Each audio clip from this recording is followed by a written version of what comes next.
right. Good morning, good afternoon, and good evening, wherever you may be. Thank you for joining us. Another episode of Catching Up with Jacob, and he is here today. Jacob Prash, how are you, Jacob? I'm doing well in Jesus. Hallelujah. I'm glad he's coming, though. Best where to be. It's in his hands. Praise the Lord. Well, God bless you, Jacob. Thanks for joining us. I know it's up early for you, so appreciate your sacrifice. And Yes. right by your In room. Thailand at the moment. Yeah, We had a right wonderful by. meeting. We had a wonderful youth meeting today. We had a prison fellowship meeting day before yesterday, and I'm looking forward to speaking in a church with the tribal people from the border with Burma, Myanmar on Sunday. It's Yep. wonderful to be in Thailand. All right, amen. We'll do the announcement in a minute. Thank you, Jacob. David, you're not too far from Jacob's room. How are you this morning? I am awake, so it's but I am happy to be here, but I have a scheduled nap for later today. Being awake is half the story. Being here is half the story. Well, that's good.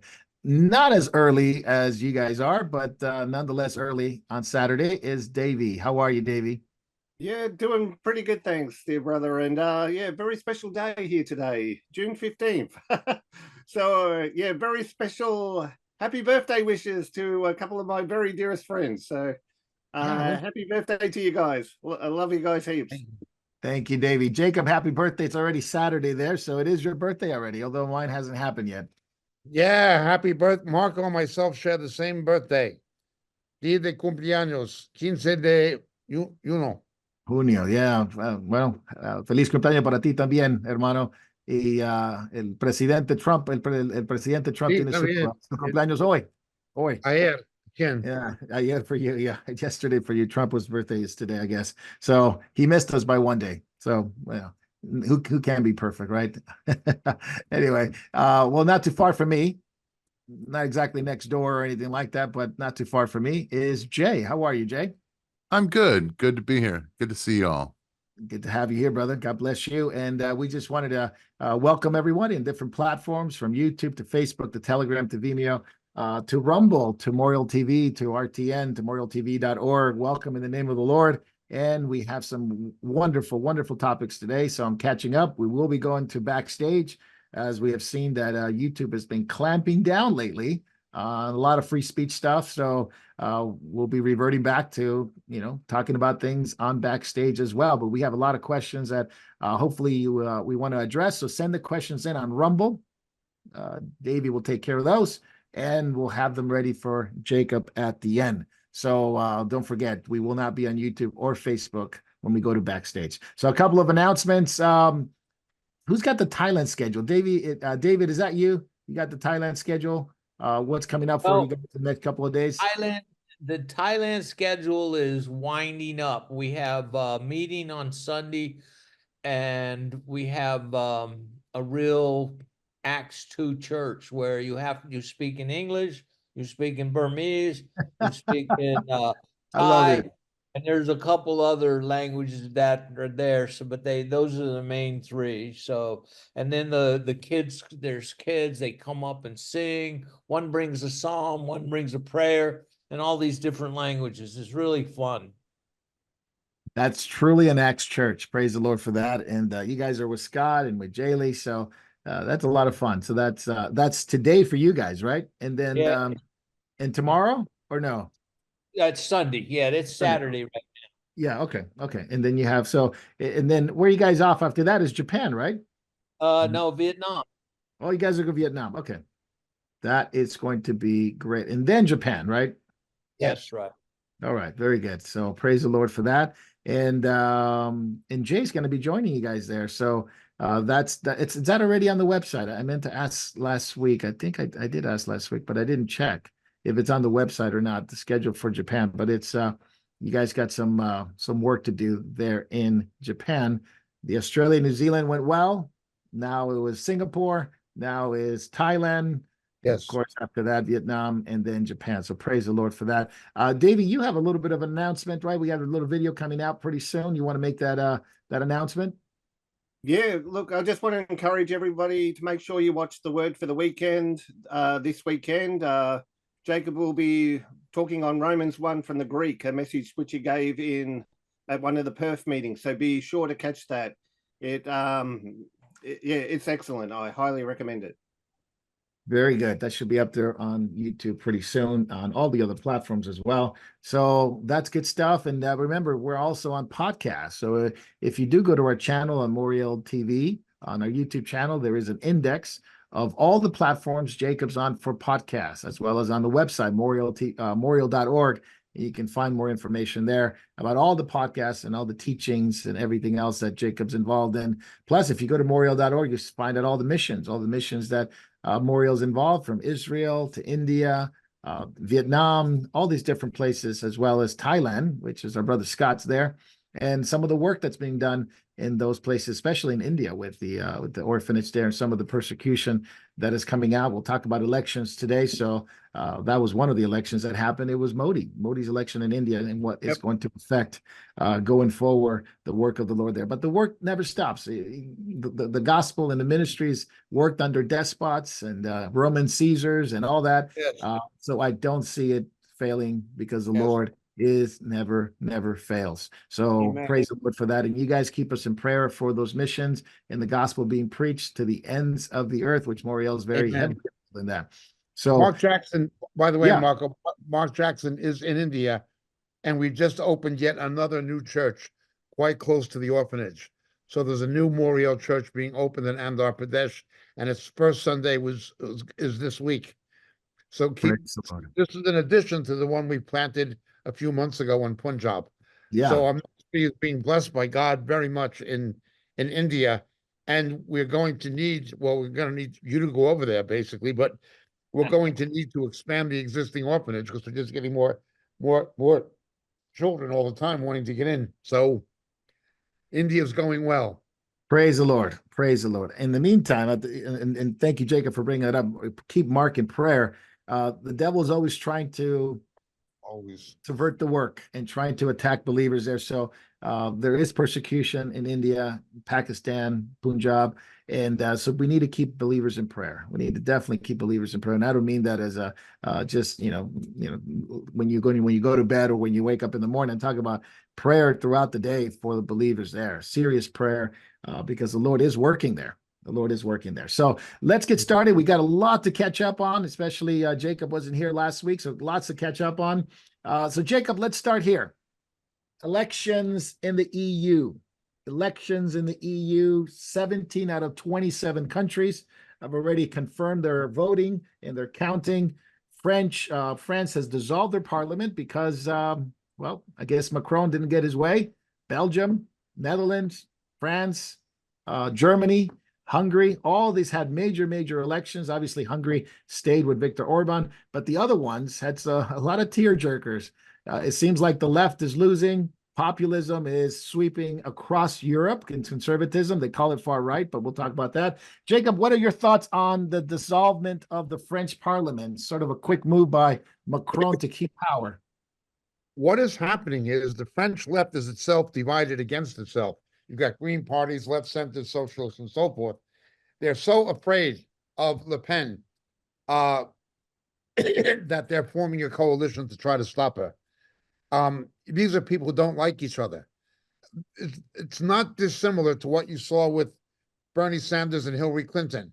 To stop Trump, they do what they'll have to do. Well, it's the same kind of thinking electorally in France.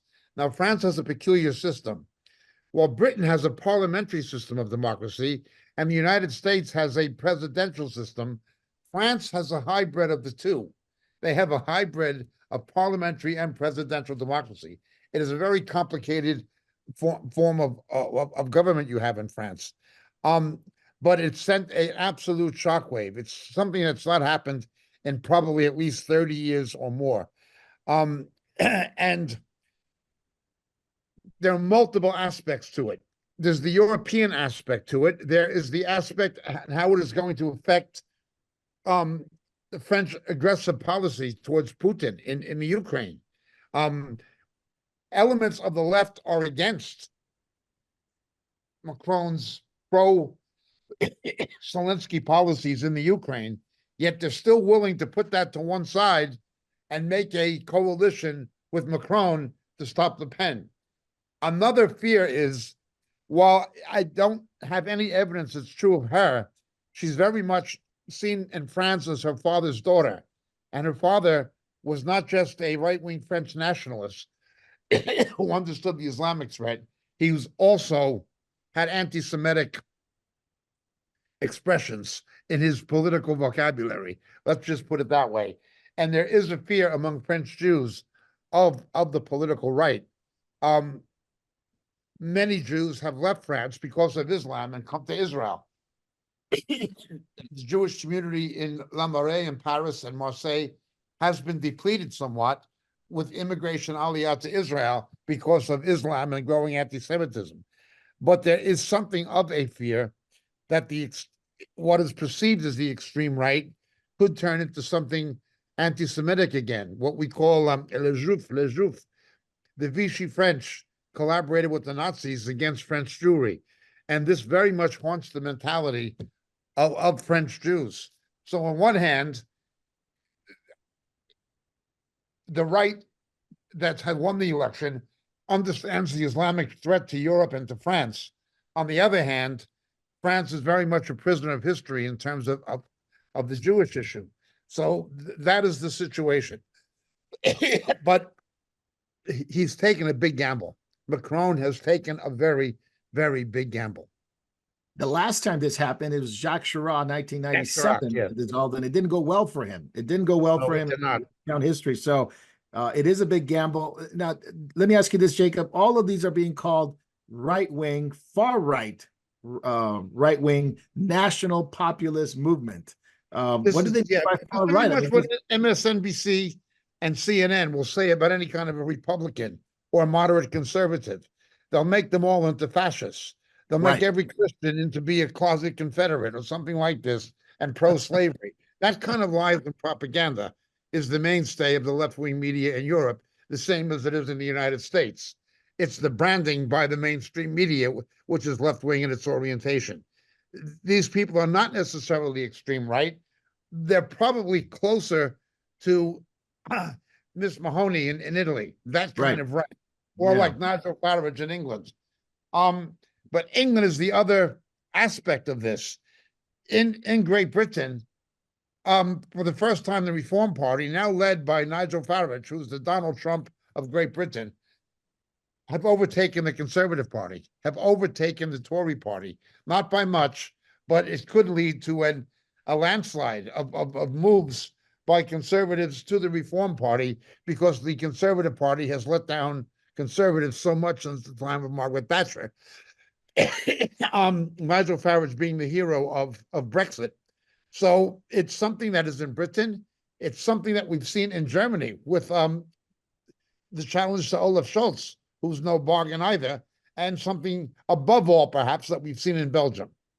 There have also been marginal gains in Holland by Geert Wilders' party. There have been exceptions, but on the whole, there's a move to the right, and this move to the right is not friendly to the Brussels bureaucracy, and it's strongly anti-WEF, anti-globalism.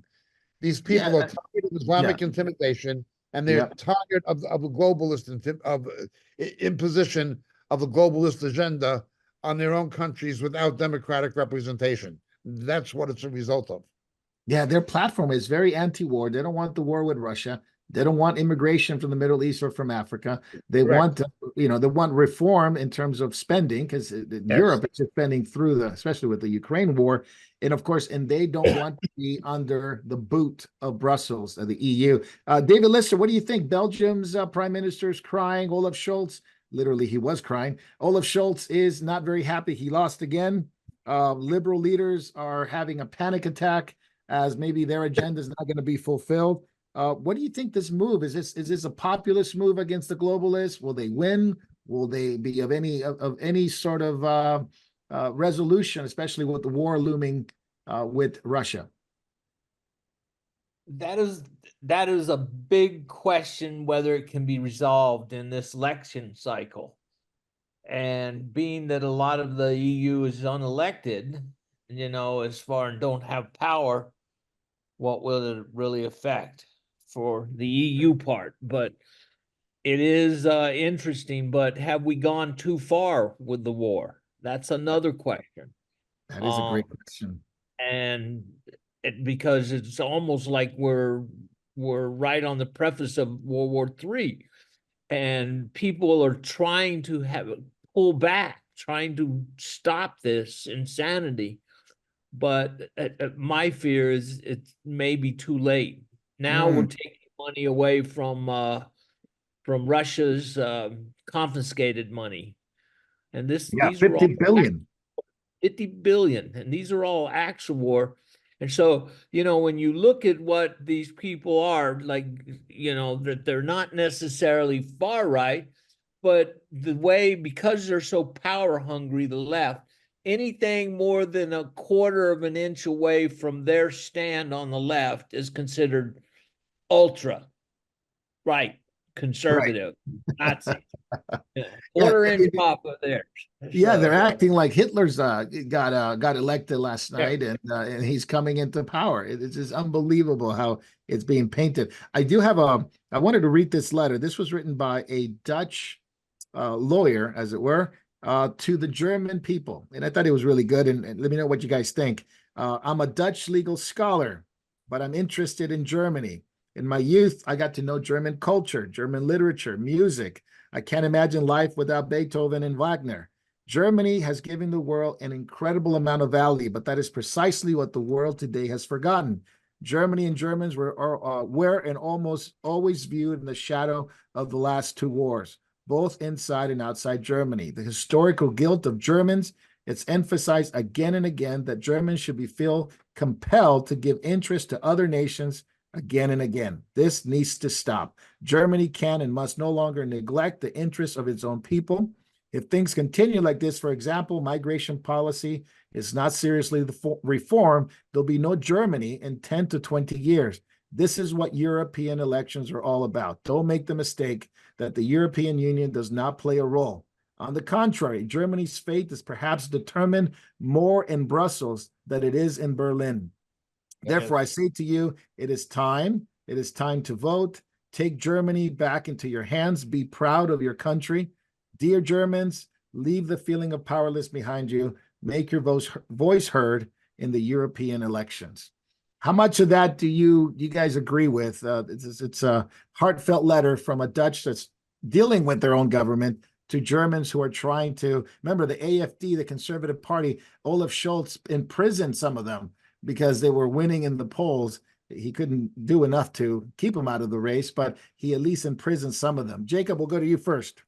Yeah, by trying to, he doesn't say it directly, but with German sensitivities being what they are in the shadow of the history of the 20th century, he doesn't say that the AFC are Nazis, but he would kind of allude to it in the way he phrases things. Yet he behaves like a Nazi himself. This is the hypocrisy of Schultz. He behaves like a Hitler-esque Nazi himself. He uses Hitler-esque political techniques. Now, what you see again there is what you see in the United States: the political weaponization of the judiciary. Yeah, the misuse of the judiciary for political purposes.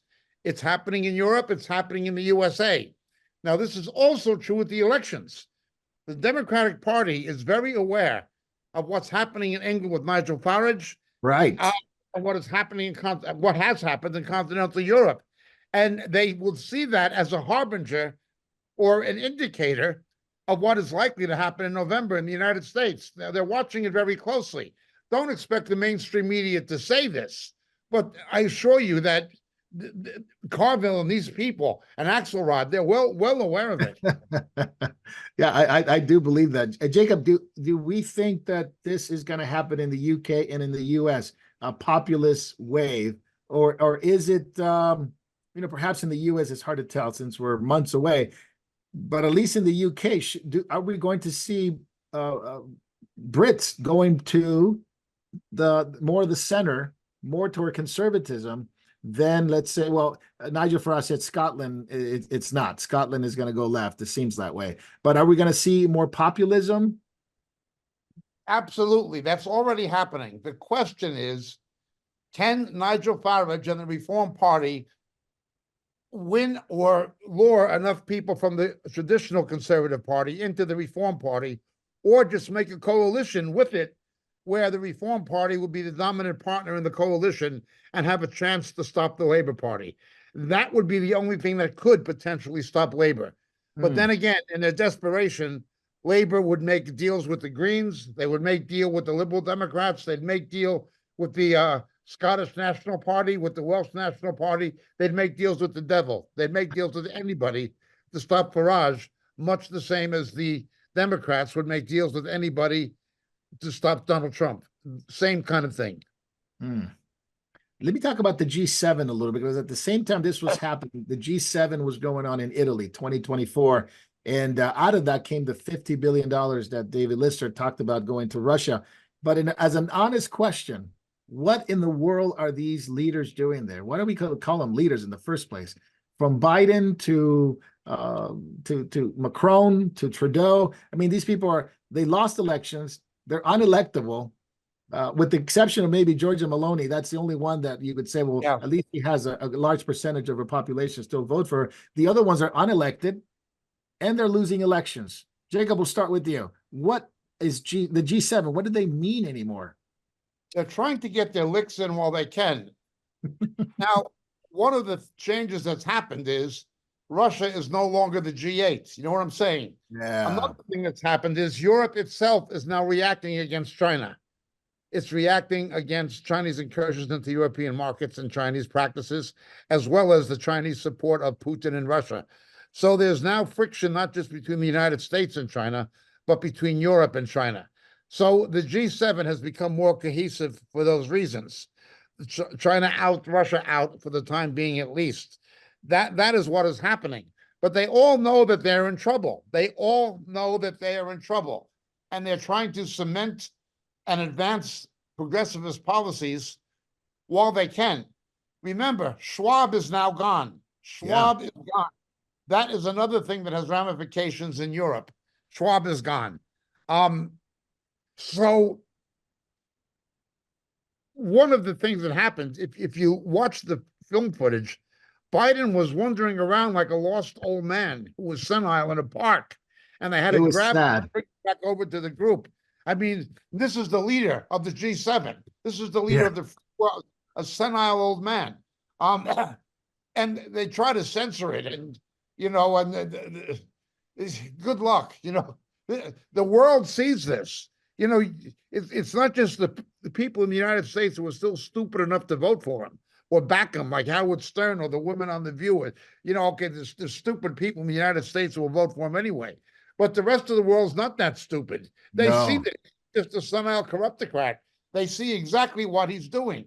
He gave a spectacle of a performance at the Normandy commemorations of D-Day, and he's done it again in Italy with the G7. He just wanders around aimlessly. Instead, he did it at the Juneteenth at the White House. I mean, he loses it. He's an old man who belongs, in a home for. Are they ready to replace him? Because they can't hide it anymore. I think whatever drugs he was taking, whatever thing they were using to prop him up, now it looks like his brain is broken. I don't mean to be mean, but it's like almost elderly abuse at this point. Yes, that's correct. But see, the thing with the G7 is other countries see it. Putin certainly sees it. Oh man, yeah. Well, Marco, in Biden's defense, the colors on the other flag were much prettier, and that's probably what attracted him. So anyway, but we're in the final chapters of King Lear, where King Lear doesn't even know he's a king anymore. He's King Lear. He's absolutely Shakespeare's King Lear. Yeah, the old man losing his mind has already lost it. And there is a possibility they could do a dark horse at the convention. That's what I wanted to ask is, as they're ready to make a move. They'll have to wheel out Newsom or somebody like that. I was about to say, we're going to Californiaize the entire U.S. now. Oh, great. Yeah. There'll be nowhere to hide now. Republicans were smart, which they're not. They're corrupt, but they're not smart. Yeah, if the party was smart, they would begin taking on Newsom and the mess he's made of California. They'd be playing that card as strongly as they can if they had any brains, but of course, the Republican Party doesn't have any brains. Well, one of the things is that we still have primaries going on, so people are kind of concerned with those things, and also I don't understand Trump's endorsement of the Hogan. Yeah, from Maryland. I don't understand it. It's yeah, so it's not a good thing, but and so we He's even have endorsed the Rhino because Hogan is the only Republican who could beat a Democratic machine in a state like Maryland, and that's why he did it. yeah, but he's never voted for Trump, and why would he? Never. You know, and that's the thing. He's actually is the guy's father was against Trump and him. So Yep. Well, I want to bring up something that came out of the G7 meeting. It's what Jen Stoltenberg from the G7 from NATO, sorry, came out gleaning. $50 billion come out of the Russian, of course, the confiscated assets of the Russian assets to repay. It was a loan to Ukraine. Then Stoltenberg sends F-16s to attack Russian territories. Right away, you have Putin offering a peace deal. Some kind of ceasefire, some kind of peace deal. And I understand there's a lot of people that are anti-Russian, anti-this, anti-Putin, but the bottom line, he's offering peace.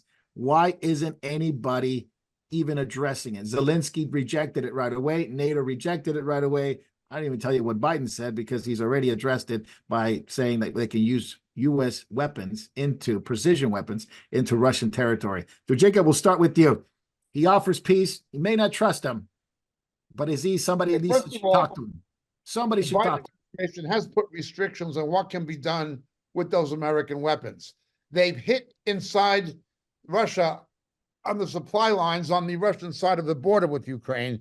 They've not hit far into Russia, even though some of those weapon systems can reach up to 700 miles. Also, have not used the ATACMS. The ATACMS have not struck anything in Russia.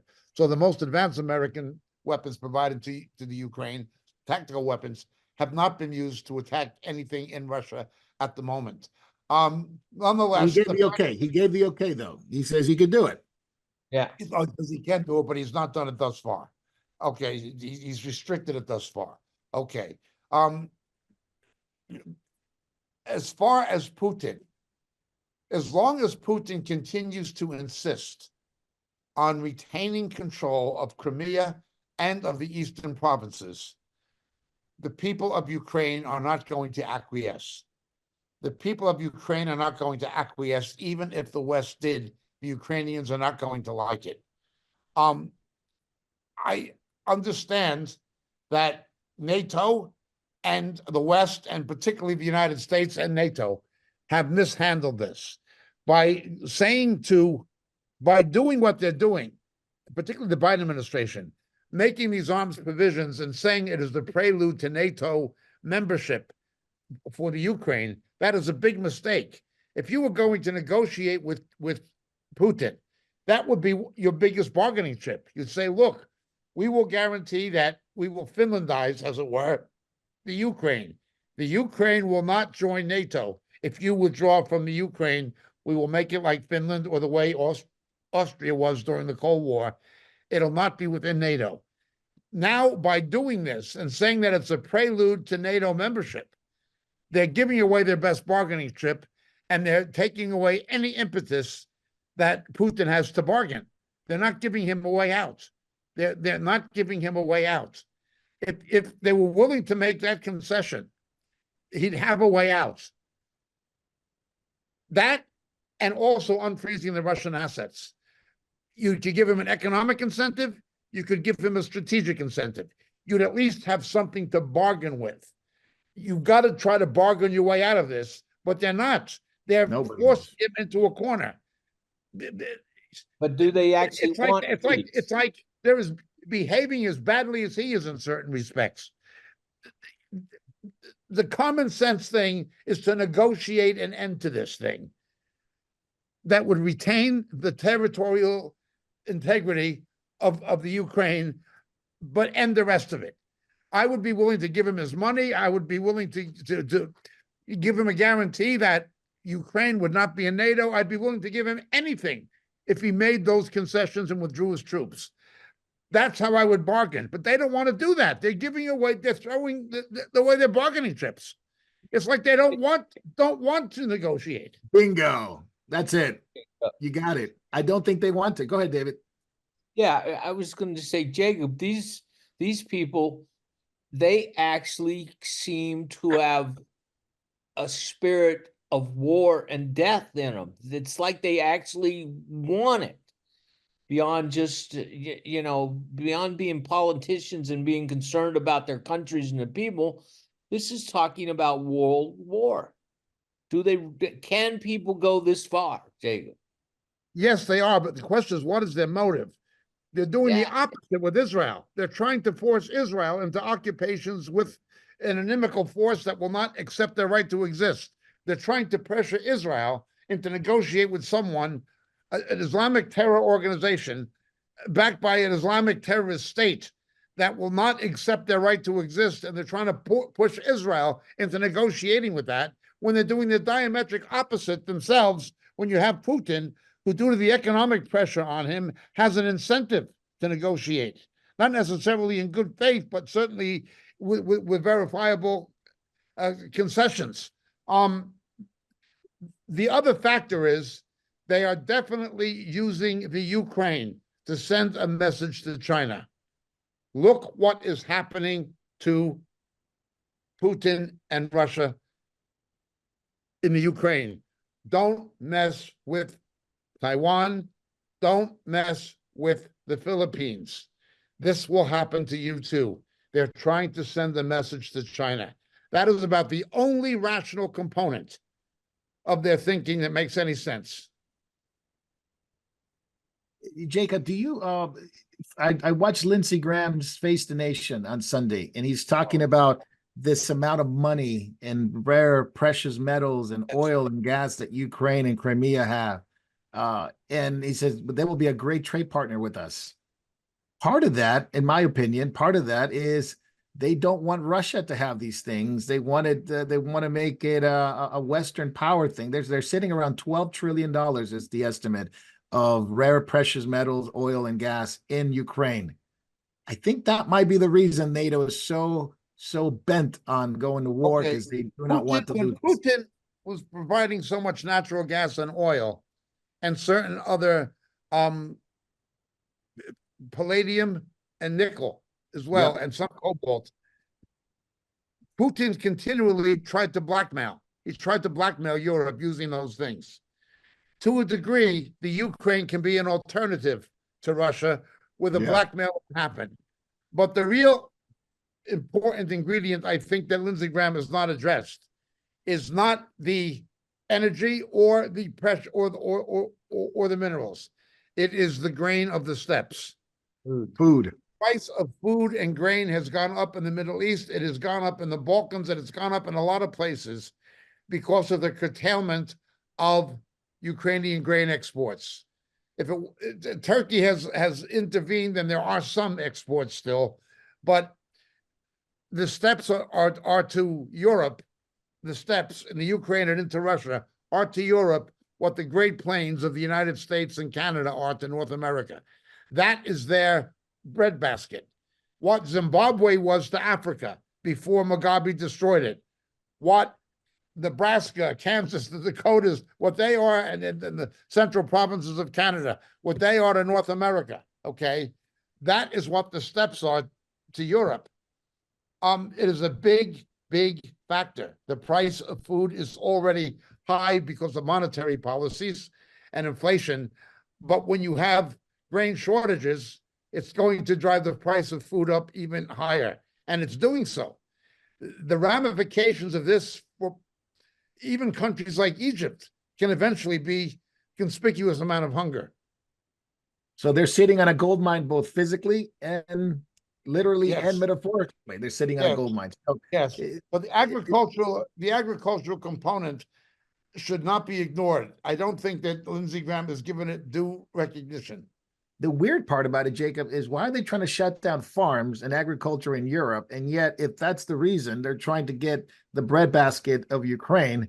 It just seems like an inverted logic. You know, they trying to save Ukraine in the food system there, while at the same time destroying the food system, the food supply, like in Netherlands and other parts of Europe.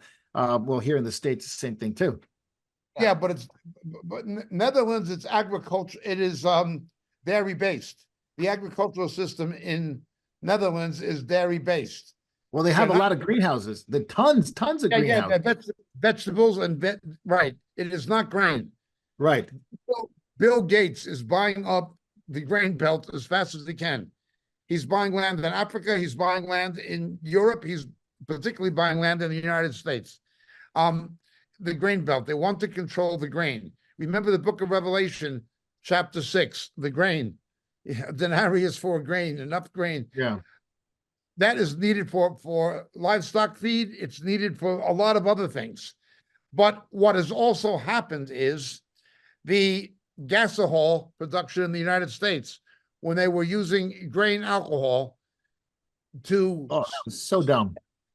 It was completely stupid to try to ease pressure on oil shortage and gasoline.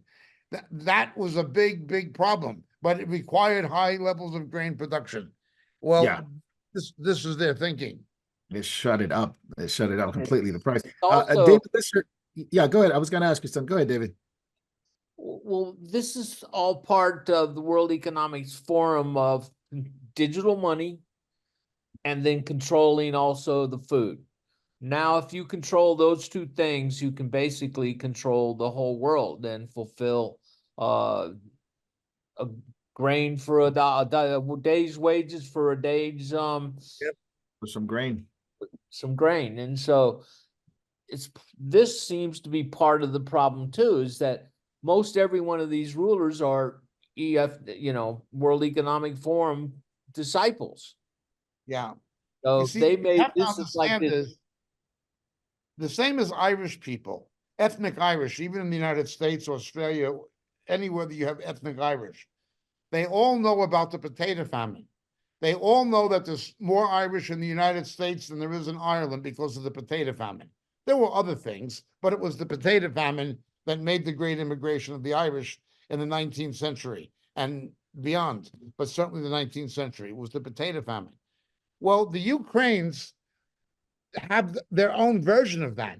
To meet export quotas, to get foreign exchange and to meet export quotas, Stalin took the grain from the Ukraine and sold it on the international markets, and he systematically starved millions and millions of Ukrainians to death. If you were to read the book, The Gulag Archipelago by Alexander Solzhenitsyn, that was a book that astounded me when I was in my 20s, when I read that book. To meet export quotas, he basically expropriated the grain from the Ukraine, from the steppes, and starved the people to death.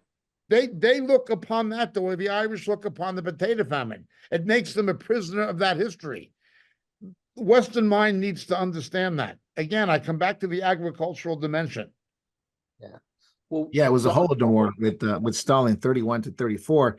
We have the agricultural part, the money part, and the immigration part are all kind of coming together for people that, like in Germany, America, these are all the problems that Americans are concerned about, Europeans are concerned about, why they're going the other way. And is there enough time to actually accomplish the stopping the World Economics Forum agenda of the Great Reset? There is a reaction against it, that is for sure. Now, but Russia has called the U.S. the enemy of the state. Now, this is on the latest Putin one, but remember that Biden called Russia an enemy before that and said that you could use weapons into Russian U.S. weapons to hit Russian targets into Russian territory. We'll start with David real quick. David, where are we going with this? Now you got ships and submarines off the coast of Florida. This is Cuban Missile Crisis 2.0. everybody knows our leadership in America is weak. Our army is weak because of the DEI Yes. policies within the Pentagon. And so what better time for those that have some power to try to exert it? We have nuclear submarines off our base. In fact, I seen a picture, I hope it wasn't AI or something, but Patriot missile system set up in Florida because they're now putting hypersonic missiles in there, and I don't know if the Patriot missile systems work against hypersonic missiles. Won't work. So, No, I don't think so. I don't think I so. don't Now, think the so. E2 Hawkeye was patrolling the coast of Florida because of the Russian ships, and of Yes. course they have that that submarine that is off the coast of Florida as well. And we deployed our own submarine to the coast of Florida. So what can go wrong, Jacob? I mean, you got the Kazan, you got the our nuclear submarine, you got ships. I mean, what could go wrong with two countries that have already said you're the enemy? Throw Yeah. a match in. One of the things, let's be okay. Biden is an incompetent, and Austin is an incompetent, and Blinken is an incompetent, and Biden is a senile incompetent, and Harris has the mind of a 2-year-old. Okay, we know all that. Okay, but let's understand something else. In the strategic thinking of the real Pentagon bureaucracy and CIA bureaucracy and State Department bureaucracy, they see the defeat of Cuba as something that is happening automatically because of the implosion of the Cuban economy. Do you know what I'm saying? They don't think Cuba has to be defeated by any kind of a military or strategic conflict. They think Cuba is self-destructing because of its communist economy and its communist government and their policies. So they see Cuba as something that self-destroys. Now, however, you have brought Russia back into the equation. Now you're going back to 1962. Now you're going back to the missile crisis. Now you're going back to the specter of the Bay of Pigs. You know what I'm saying? The Kennedys mishandled the Bay of Pigs. By their own admission, they mishandled the Bay of Pigs. They admitted they blew it. The Kennedys messed up at the Bay of Pigs. There's no question. But they weren't senile. That's right. That's right. And at least Khrushchev was somebody you can at least try to bargain with. To a degree, yes. This is what you're dealing with. Yeah, it's a big mess. But Jacob, I wanted to ask you this. We know what the nations are doing, but what is God doing? What is he showing us through this? I mean, people say there's always been wars, but what's so different now? And what is God showing the world and the church through these crises that make absolutely no sense? Leaders are so hell-bent on destroying each other and the earth, but what is God showing us? Obviously, wars and rumors of wars, that goes without saying. The other thing that God is showing us is Israel tends to be at the center of these things. Why are these communist countries, and increasingly communist countries like Colombia now, becoming so engaged in opposing Israel? Yeah, as if they don't have their own issues in their own backyard. You know, well, it shows you that the conflict is really spiritual, not merely economic and political and strategic, that it's a spiritual conflict. It's what Daniel tells us. Absolutely, for sure. Yeah, these wars, these battles, it reminds me a lot of what Revelation says, that eventually these kings are going to be persuaded, not by the Antichrist per se, but toward the end of Revelation 16, you see this persuasion of demonic spirits like frogs going out to the kings of the earth, getting them to come to this battle. Let's not forget Zelensky is a Jew. Right. And you'd have to be out of your mind to imagine that he is not, to some degree, in bed with the Mossad, with the Israeli intelligence. Let's talk about Israel real quick, Jacob. Israel and the nations. I want to make this clear: 251 days since the hostages were taken October 7th. They have not been freed. 4 of them were rescued this past weekend. The world is completely in hatred against Israel. And the fact that they even rescue those 4 hostages was even a big issue in the world, in the media. They said, well, Israel used excessive force to get, the 4 hostages. Why do you have to use excessive force? Jacob, just clarify that for I think a lot of us understand that. Articles on the left-wing press from Britain and Europe complaining that the Israelis had a furniture truck and they took Arabic-speaking Israelis and put them in Gaza as refugees and moved into the neighborhood near where the hostages were rescued and pretended to be Palestinian war refugees who are Arabic speaking, and they gleaned the intelligence to locate the precise location of the hostages that were rescued. They were talking to people in the market. They were only speaking Arabic, and they had a furniture truck, like they took their furniture from somewhere else in Gaza to where they were. And this was seen as an outrage. This was seen as an outrage. They didn't want a conflict. They just wanted to get the hostages and get out of there. But they came under fire by about 25 Hamas members and returned fire. What were they supposed to do? Not return fire?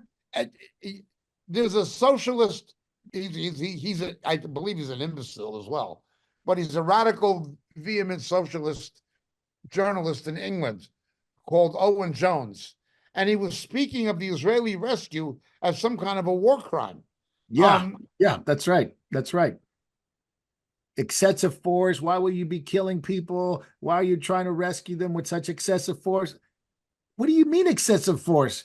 You got hostages for 251 days. You haven't released them. Again, and you're killing all the children. Again, what did Yodel say to Montgomery? You're killing German women and children. Montgomery said, you can end this tomorrow. Surrender. We're killing Germans. You killed British women and children in Coventry.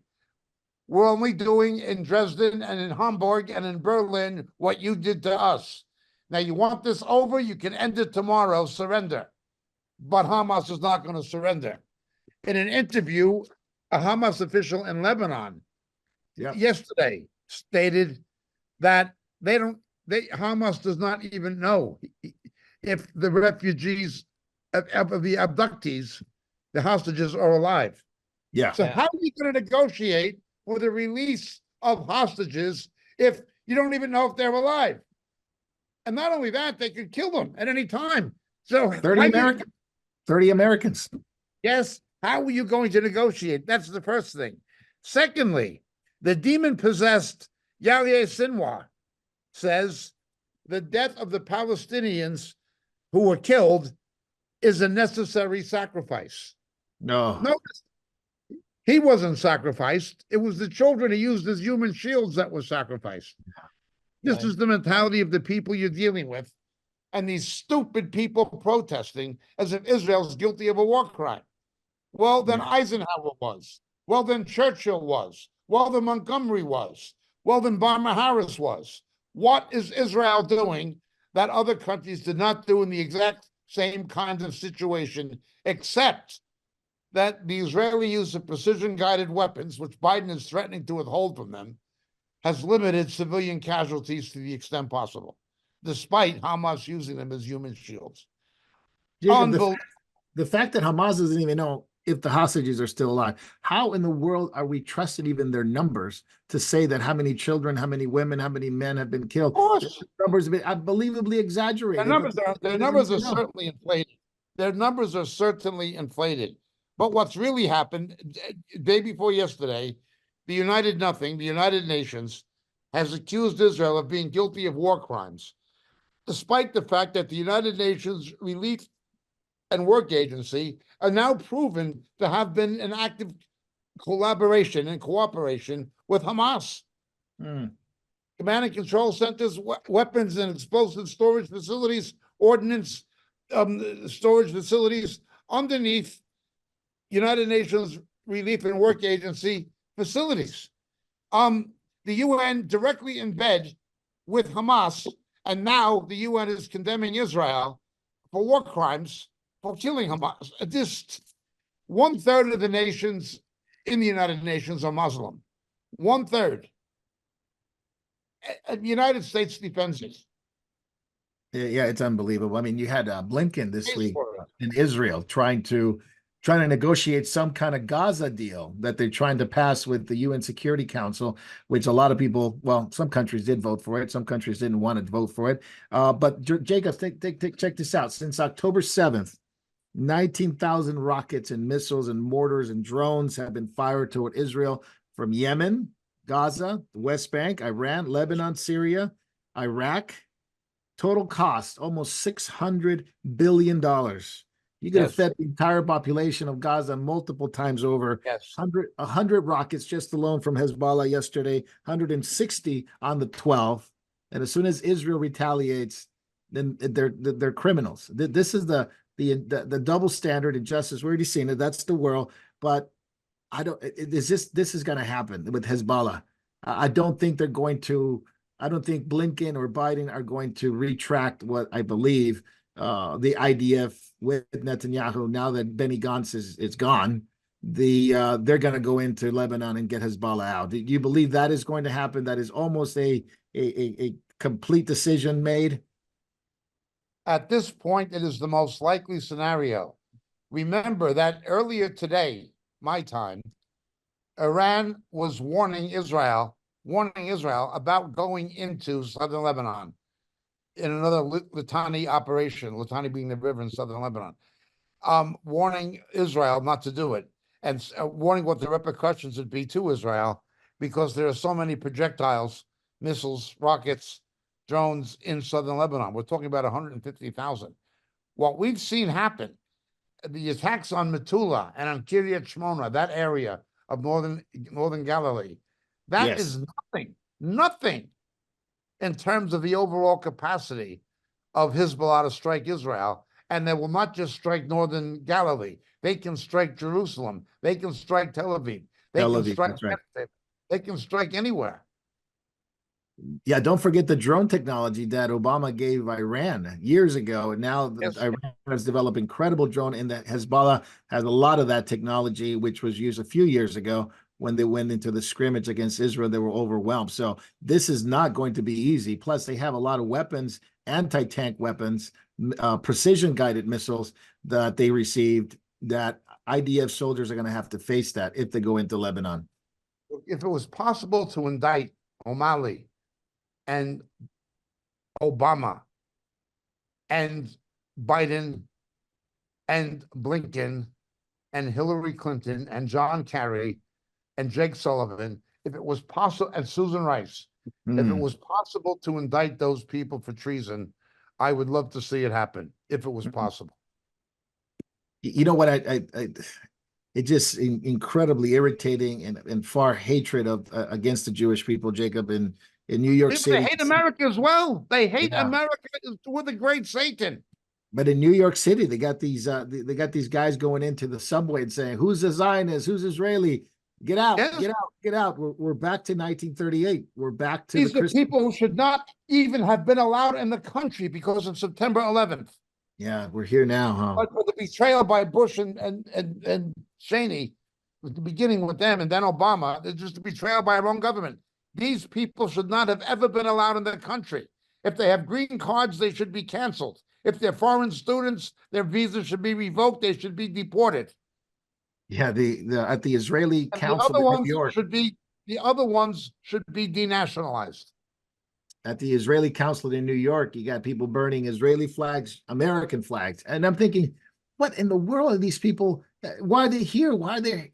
Obviously, they have an agenda. They want to destroy Jews and Americans. But check this out, Jacob. One of the biggest proponents of Hamas in the United States here in the rallies is LGBT pride, and the LGBT community and their pride festivals, parading Hamas flags, Palestinian flags. They got into it in Philadelphia. It was a madness. It was just crazy. You know, the Palestinians with the gay pride, and they're fighting each other. And it looked like, well, I don't know, men were acting like women and women were acting like men. I guess that's the only place that could happen. Was it an Israeli or a Muslim terrorist who murdered the 50 homosexuals in Orlando in the nightclub? Oh, yeah. June 12th, 2016, 8 years ago, a Muslim terrorist. This is how stupid these people are. Yeah. Omar Mateen killed 49 people in a nightclub. They were all homosexuals. 8 years in Orlando, Florida. The FBI knew it. The FBI absolutely knew this guy was a terrorist. He was wondering.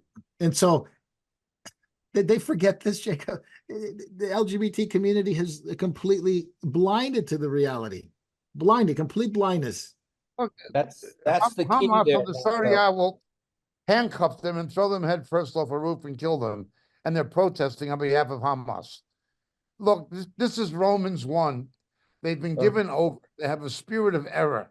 They've been given over to their own destruction. Yeah, go ahead, David. Yeah, I seen a video. Some man dressed up as a woman in drag was going around actually interviewing other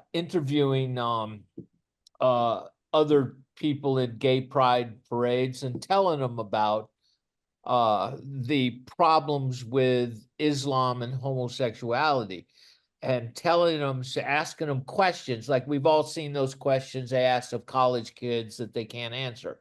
Well, this guy was telling them, look, they would be throwing me off the roof. Really?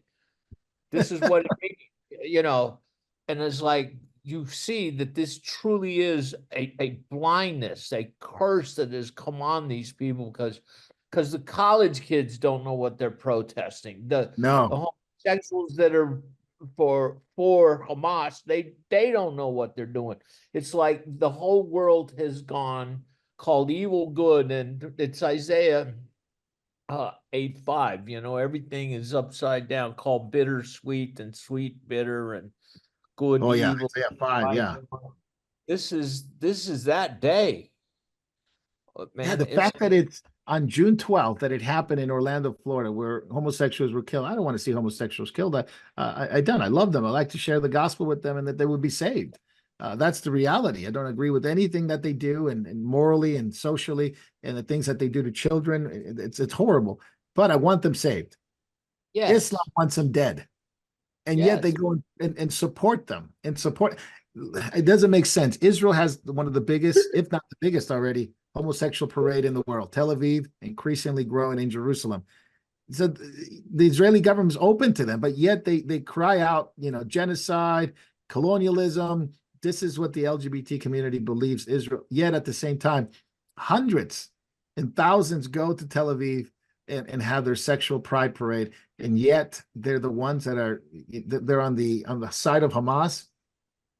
It goes beyond logic, and that's why it's a spiritual issue. 250,000 people in Tel Aviv. Man. 250,000 people out there having a party. But we haven't even touched on the women component of Islam, of burying women within a bag. You know, you see women that try to get out of Islam, and they talk about how their identity, when they're put in these burqas, and they're completely cut off. They can't see when they walk. They can't communicate with other people. They can't even smile at someone. And so all parts of being a human and interacting with one another is destroyed when groups like Hamas control the women to such a degree. But none of this is mentioned along with the other things. No, I mean, where are the feminists? Where are they? Yeah, the complete silent. They want to acquiesce and they want to say nothing completely about women's rights, which they're the biggest ones to cry about it when it's something happens here. And but that is an incredible thing that's going on against Jews. It's a very spiritual thing. Jacob, have you ever seen it? Obviously, we went around in World War II during the persecution of Jews and the Holocaust, but in your lifetime, have you ever seen this amount of hatred coming from just about all nations? You go from South America to North America to Europe to Australia, New Zealand, you see this response, this sort of irritation against Jewish people. No, because in the Holocaust, it was largely Nazis and people who were pro-Nazi. Yeah. Now it's something that's not confined to Europe. I saw people demonstrating in Australia, in Sydney, Australia. Stupid people, very stupid people. But they were, when they remained silent when 400,000 people from Yemen were killed by the Saudis, when between 6 and 700,000 Arab Muslims were killed in Syria, they didn't protest. They had no problem with it. But when Israel defends itself, they're up in arms. No, I've not seen anything like it, except in the book of Daniel and the book of Zechariah. Mm. Remember Sudan, what they did to people there? Yep. Millions. Yep. Jacob, Only you one- mentioned you, Yeah, you sorry, mentioned go the book of no, sorry. You mentioned the book of Daniel. Are we going to see Daniel being understood more now as we get closer to Jesus? We're going to understand Daniel much more. And I think you mentioned that before. The things in Daniel that have been, somewhat, well, we don't know what this could be. We know what that could be. But Revelation also the same way. It will be revealed. Daniel will become more clear. The faithful believers, yes. The mainstream church or mainstream Christendom, no. And even much of mainstream evangelicism, no. Yeah, especially those who deny. Remember Daniel 12. prophecy. None of the wicked will understand. Daniel 12. None of the wicked will understand. Those who are truly the Lord's will understand. None of the wicked. But the wicked, unfortunately, includes much of what is the professing church. We watched a video of this Muslim. I don't know if he was a cleric or not. He was just speaking in London at a meeting, and he was asking all these Muslims and said, "You guys, extremists? Are you guys radicals?" No, no, no. We're just regular Sunni. It was a packed house. There was a lot of Muslims there, and and then they said, "Well, do you agree with this? Do you agree with that?" And all of these Sharia-like laws that were coming in. Oh yeah, we agree. Women should be separate. Capital punishment should be done according to the Quran. They're all agreed on it. Yet none of them, by definition, Jacob and David, would be considered radical, extreme left. They're just what they call themselves. They go to a regular is the other mosque. lie. This is the lie of the House of Bush. This is the Bush-Cheney lie, embraced by Obama, by Clinton, by Biden. This is the lie that Al Qaeda and Osama bin Laden, these are extremists who pervert Islam. This is extreme Islam. This is not mainstream Islam. This is extreme Islam. No. Osama bin Laden was not extreme Islam. ISIS is not extreme Islam. It's just Islam. It's just Islam. It is the moderates who are in the minority. The non-Sharia moderates are in the minority. The Ahmadis are a minority sect. Peaceful Muslims are hated by other Muslims, terribly persecuted. The House of Saud is a terrorist sponsoring organ. Again, I've said the Israelis are only doing to Gaza what we should have done to Mecca and to Saudi Arabia after September 11th. That's what it essentially comes to. These people are not moderate Muslims. There is no such thing as moderate Islam. There are moderate Muslims who are in the minority, who don't believe in Sharia, who don't believe in forcing Islam on others, who don't believe in decapitating people or stoning people. There are a minority who don't believe it. But mainstream Islam does. Just look at the Muslim world, 51 countries. Find one that is an authentic democracy. Find one where Christians and Jews have the rights that they have in the West or in Israel. Find one. You can't. We've been told the lie by George Bush and by Cheney. And then we were told the lie by the mainstream media and by the Clintons. And then by Obama. And now by Biden. We've been told this lie that the terrorists or the extremists are a perversion of Islam. They're a fringe group. They don't represent most of Islam. No, they do represent most of Islam. It is the minority who are peaceful. You know, Marco, when you see what was the videos coming out of France of Muslims going through neighborhoods, seeking out Jews and telling them to get out of their country. Yeah. You know, and you see these in that meeting, there was no distinction between Muslims. They were all in for Sharia law. There was no moderates there. Now, there was No. a couple that looked like they may have been new converts, white guys and everything that were there. And they weren't raising their hands to beheadings and to stonings, but maybe they won't come back to the next meeting. But if they've said the oath to Islam, now they're in over their heads.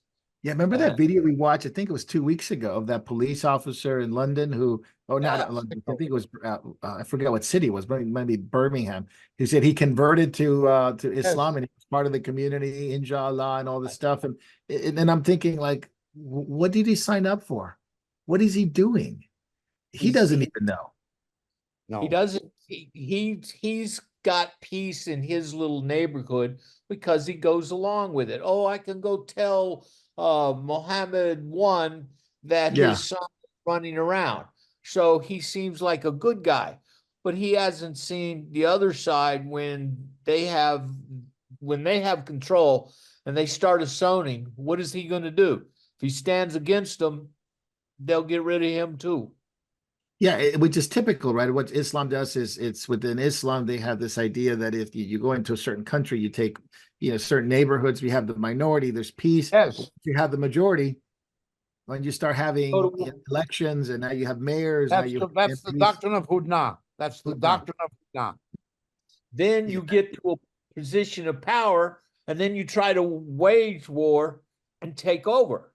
Yes. And, There's and if even it doesn't, permissible lying, taqiyya, right? Taqiyya, permissible lying. You can say things and to advance Islam or to advance, obviously the Allah's doctrine. You can lie, you can say all kinds of things and then take it back because it was only for the purpose of advancing Islam. But they do that to little kids. In warfare. It's basically deception in warfare because they see themselves at war.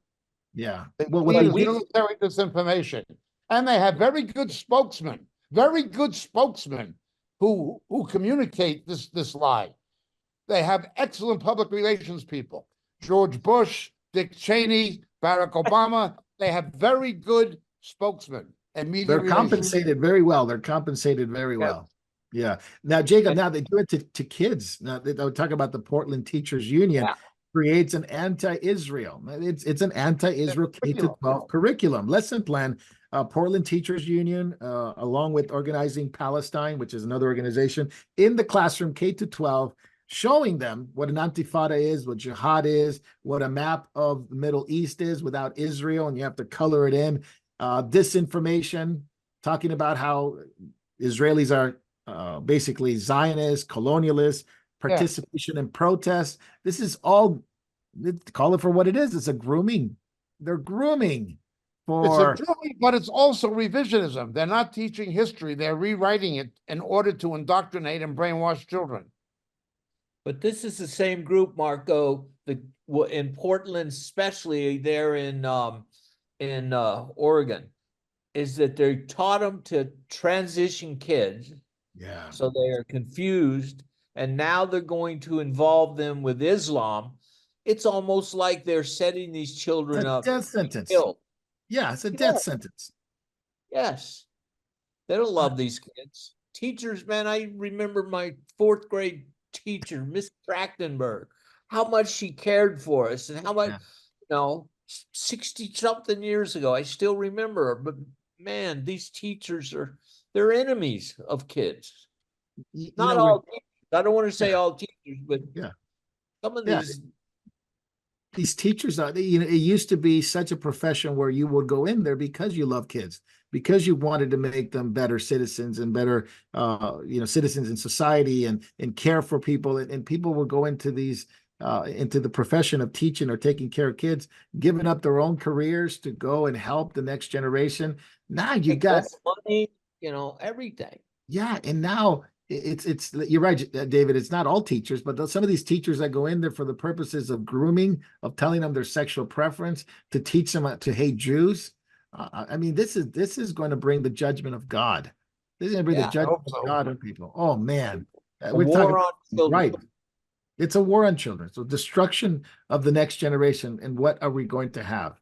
We're going to have a generation that it's just impotent. And with the problem already with depopulation, these kids are not going to get married. They're like you said, David, they're setting them up for a death sentence. And, you know, we've lost a generation when we had the break in the schooling, you know, in the few years. They got so far behind, you know? Yeah. So, And I don't think we're going to get any justice, Jacob, here, at least here in the States, where like Merrick Garland is an enemy of the state. Literally is an enemy of the state. Contempt of Congress. Nothing happens. Other people, what was Obama's attorney general? Holder. Eric Uh, Holder. Contempt of Congress. Nothing happens. Oh, but He's if going in somebody, prison, but they won't go there. No. yeah, Steve Bannon, Roger Stone, Alex Jones, Trump, whoever, you pose a threat to them, and you They even, send FBI SWAT teams to your house at 6 a.m. yeah. You know, this is how evil and corrupt people like Garland are. I mean, and Mayorkas the same. Another man who I would like to see capitally executed. But Judicially. Now let's talk about this one, Jacob. Hunter Biden, right? So he gun charges, found guilty in all counts, gun case. Now he's got one here in L.A., which is the tax one. He's facing about 25 years. What do you think of that? They threw him to the wolves. I mean, it was an easy case if you're going to prove that he was on drugs when he bought the gun, even though they say he wasn't on drugs, but he was recovering from drugs. When Donald Trump was president, data was being sent to China by TikTok. Trump bans TikTok. Biden removes the ban on TikTok and lets them come back to do what they were doing to America and to American citizens. His son gets paid money by China. He lies to the American people and says he never benefited from any of his son's business deals. Now we know he lied and he did. They're trying to keep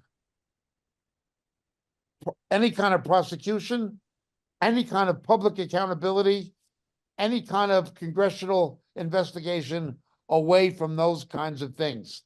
They're using the Hunter Biden case where he's not going to go to prison. They're using that as a smokescreen to divert attention away from the real criminal culpability of the Biden crime family. And they're also, in an election year, trying to make it seem like the prosecution of Trump is the equivalent. You see, the system goes after anybody, Democrat or Republican. Trump is not being targeted politically any more than Hunter Biden is. Right, It's exactly. That's what they're trying to do. Yeah. I don't care what Joe Biden says. I don't care what Joe Biden says. The last day he's in office, if there's a conviction of any kind or a felony, he is getting a pardon. Hunter Biden will never go to jail. Everybody. He'll pardon Bush. He'll pardon Obama. He'll pardon everybody just in case. He'd pardon Satan because that's what he works for. I don't, no doubt. I mean, the real case is the laptop. The real case is the dealings with China in Ukraine. That's a real issue. That is true. Now, is John Brennan going to be brought to justice? Is Clapper going to be brought to justice? Are these 51 so-called intelligence experts who said that laptop was a Russian plant? Are any of them going to be held to account? Well, they're wanting to leave the United States because they're afraid that Trump's going to put them in jail. But then all these stars and everybody, they all promise to leave America. They're lying. They don't. Yeah, that was Please do. Yeah. Please do. Homie's busy making movies about his time as head of the FBI during the Hunter Biden laptop days. You know, he's busy making Netflix movies. He's been busy. He's on every show now. MSNBC, he's on CNN. He's going to leave the country. I hope he does. I really do. Oh, who are we talking about? Comey. Oh, Comey. He's made some specials. You know, he's got some big stars acting like they were him. It really has such a Comey McCabe struck these people should die in prison. Yeah. Well, I don't expect much justice. That's just me. I'm pessimistic on justice in this world. Not that there's not some here and there, but I do know there's a justice coming. Yes. Let me ask you And this: is vet it out. the justice systems, right, and the DOJ and the FBI. What about the financial aspect of it? I'll give you some statistics here. Let me give you this one first. After meeting with Zelensky, the Prince Saudi Arabia Mohammed bin Salman abruptly refused to participate in the G7. They wanted him there. He doesn't want to do it. Instead, he goes and commits to BRICS, and then gets rid of the dollar for the first time in 50 years, gets rid of the petrodollar agreement, and now it's expired, and there's no agreement in place. So let's start there. Jacob, first time. I've never been alive without that thing. Since 1974, it's been around. It's always been part of our lives. Nixon defaulted on the dollar. Nixon and Kissinger replaced gold with oil, with Saudi oil. That's been the situation. Part of the explanation for the Saudi action, part of it is the pro-Iranian terror policies of the Biden-Obama administration. That is the House of Saud paying back the United States for what Obama and Biden has done in their support of Iran. That is one major explanation for what has happened. Not that I have any respect, trust, patience, or I ascribe an ounce of virtue to the House of Saud. I don't. I think they're enemies of the United States. I think we should have dealt with Saudi Arabia the way the Israelis have dealt with Gaza after September 11th. I have nothing good to say about the House of Saud. They are evil. They're as bad as Iran to me. Nonetheless, that does explain in part why they've done what they've done. The pro-Iranian policies of Joe Obama. Well, what does it mean now, Jacob, for the petrodollar not to have that? Now that Saudi Arabia's kicked it off, there's no extension to that agreement. Who cares about the rand? If South Africa didn't have gold, the rand would be worth even less than it is. Who cares about the ruble? It's disintegrating. Who cares about the yuan? It's disintegrating. But now you're talking about the Saudi rial. Now you have an issue. Yeah. And the blame goes to the desk of Biden. Yeah. Well, we've got a lot of problems here in America because China sold off hundreds of billions of dollars of T-notes. Yeah. 53 billion. 3 billion. And so other people are doing the same. Also, a lot of other countries are starting to get in it.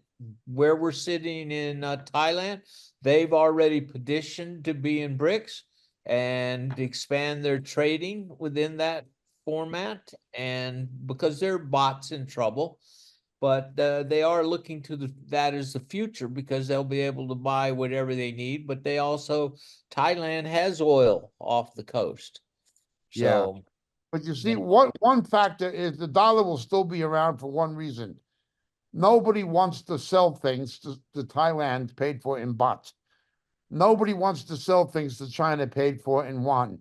Nobody wants to sell things to India paid for in rupees. Okay. But if the dollar starts collapsing, Jacob, with, we're talking there's several hundred banks in America that are in trouble. Also, our spending is off the chart. I think, Marco, you told us it's they're spending $1 trillion every 100 days. Every 100 days. So, bank collapse, overspending. A collapse could happen in our lifetime. I mean, it's unthinkable. I don't want to think this, but it's if America is out of the way, a lot of what happens in the world will be. Of course, but let's remember something. I will bless them that bless thee and curse them that curse thee. This is in part happening because of the anti-Israel policies of Biden. Yep, and Obama before that. So it's also what's happened in Europe to Macron and Schultz is because of their anti-Israel policies, placating Islam. But all this chaos is leading to almost like one giant event, Jacob. Yep, it sure is. It's swirling around. Yeah, it's heading somewhere. It's heading somewhere for sure. Yeah, the valley of Megiddo. Yeah, valley of Megiddo. Yeah. Moscow Stock Exchange halted trade in dollars because the U.S. Treasury announced that the United States is imposing sanctions on the Moscow exchange. So that's another issue. Now they're not trading in dollars. It's not even in euros. I think Saudi Arabia is trading in selling oil in euros and yen only. Euros and yen only. So we got a very weak financial system throughout the world, let alone China. China's in some deep waters, deep waters. And that's why Taiwan is such a need for them, I think, at that point, because there's no one thing that's going to sustain it. Go ahead, David. There is one thing that could help. I mean, if we were to have a president that would say pump, pump, pump, we could then reverse, oil, gas to XL pipeline, complete all these things and start pumping. Now, it would take a bit, but then we could drive the price of oil down a lot. Gasoline would go down, and the dependence upon foreign oil would be hurt very badly. And so that would help put a stop in BRICS, and would help give America some more time. So I think I could see that. And then plus, as Jacob has often said, food. We have plenty of grain, but now we're worried about it because our stupid government just cut off 500,000 acres worth of water to one of our states that Idaho. Cut your water off. Can't have it. Unbelievable. It's just something that if you would have told me that be like 10 years ago, no way, that could never happen. It's a destruction. It is unreal what they're trying to do with farming, with water. You know what the farmers are saying they should do? They're getting together and talking about setting guards at every one of those pumps and put the pumps on, let them run. What? 24 hours a day. Wow. Yeah. Armed guards on your water pumps. Armed guards on what? You almost like they've kind of seen that before, right? But that's the way BRICS is going. That's the way the G7's going, right? And any of those leaders, I mean, I take that picture back, and it'll be like, I guarantee you that almost 50% of those leaders won't be there again. The G7 is going to change. It's going to change face. It's going to change the way it looks. We can only hope. Yeah. And then BRICS will be coming up. There's more nations, as you mentioned, David, that are wanting to, October. They're going to have like 5 new ones go in October. Then we got an election. Yeah. Then we got election. So it is going to be changing rather quickly. And this is, again, we're looking at it from a biblical perspective. You see the wars and rumors of wars, hatred against Jews, and the attack on Israel by other nations. You see the destruction of the economies of the world more and more. Don't forget the answer to their plight is digital currency. Digital currency. That's really the name of the game for them. It's just to change everything to a digital currency. So these debts perhaps don't mean anything to them because of the digital currency that they want to go to. Other nations and blocks like G7s, the BRICS and the G7, which was interesting. Jacob mentioned that Russia is no G8 anymore. So they kick Russia out of the way. Now it's BRICS. So you see these movements of nations around the world. My question is always this, we see what the nations are doing, but what is God doing? What is God showing us through this? Yes. And especially for Christians, like, how are we supposed to respond to this? Because the natural reaction is fear, worry, concern. We track back into our homes and not in society and not in the world. Well, it's too dangerous out there. And those are things that are very dangerous for Christians to create this environment that I'm like, well, I'm just not going to interact with anybody. I'm just going to stay alone. I'm just going to be away from everything. Yes. Yeah. Any thoughts on that, David? The natural reaction, even for believers, is we're going to get concerned. I got children. I have fear. I have concerns. What about my job, the economy? You're saying all these things, and it's causing some anxiety in my life. Well, I always like to start when I get upset and fearful, not really much, but I start reading the promises of God. I start remembering what He's going to do. I start remembering he's in control. There's nothing out of his control. And then I always tell myself, you know, things work out for us, Romans 8:28. And so this is God's prescription, is to get his living word inside us so it can correct us, guide us, encourage us, and keep us from fearing. And because he's given us a spirit of boldness, and he wants us to not be afraid. And as Christians, death has no sting over us. We pass from life to life. So as Christians, you hear all these things, but you have to turn. Yeah, we talk about bad things that are coming and Jesus said would happen, but that's to assure us that he is who he said he was, God. And then we turn the other side over and remember the rescue is coming, that he still has us. And even if we were to leave early, Isaiah 57:1 and 2 always says, you know, the righteous man passes away and the world scarcely takes notice. And That's he right. goes to his grave in peace, not seeing more evil days. So there's even a blessing in leaving early, because we know the days are going to be more evil. If I may add to what David said, one of the greatest prescriptions I can also add to that is that better than any drug that a psychiatrist can give you, prayer and time with the Lord in prayer, supplication, that is far better balming for depressive, a sad heart, a heavy heart, than to take it to the Lord and just give it to him. Amen. Amen. Well, we're past the hour mark, and I just want to remind everyone we will be taking questions on Backstage. So start sending the questions in to on Rumble to Davey, and we'll be asking questions to Jacob in a few minutes. So we got one more subject to go. Thank you guys for watching. Thank you for staying up with us. If you're watching live, and those who will watch later, we welcome you in the name of the Lord. We're catching up. This is our episode. Lots of things, quite a bit of things, quite difficult things to talk about. But we always are concerned, what is God doing?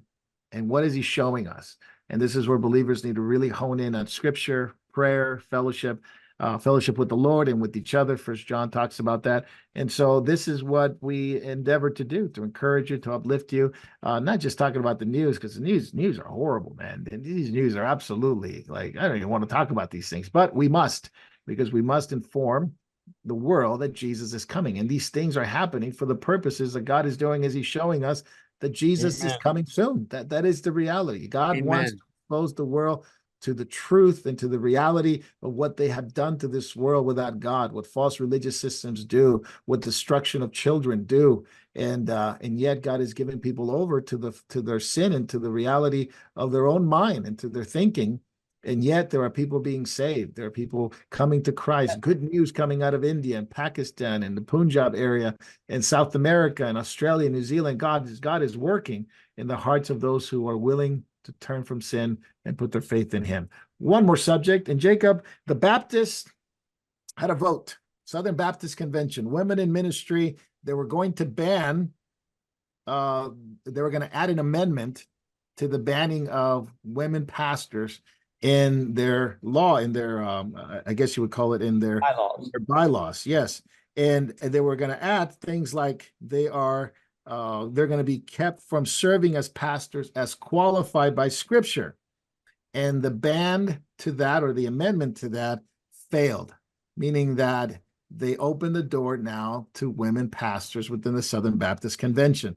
Now there were Baptist women in ministry who applauded it. Other ministries came and saluted them. They did the right thing, et cetera, et cetera. Remember, even I think Rick Warren was in favor of this and was applauding the fact that the Southern Baptist Convention was willing to remove it. But now you have other organizations within the Southern Baptists who are saying, no, this was wrong. We need to fight back, and we need to get back to banning women pastors as qualified as pastors as qualified by scripture, putting that into the amendments. Jacob, what's your take on this? Because we have received a lot of flack. You've received a lot of flack because your stand on women pastors and teachers and leaders in the church. But let's start with you. What's your take on this vote? Leadership is, of course, male. The Southern Baptists caved into the devil 5 years ago when they allowed J.D. Greer to remain in any position at all within the Southern Baptist Convention.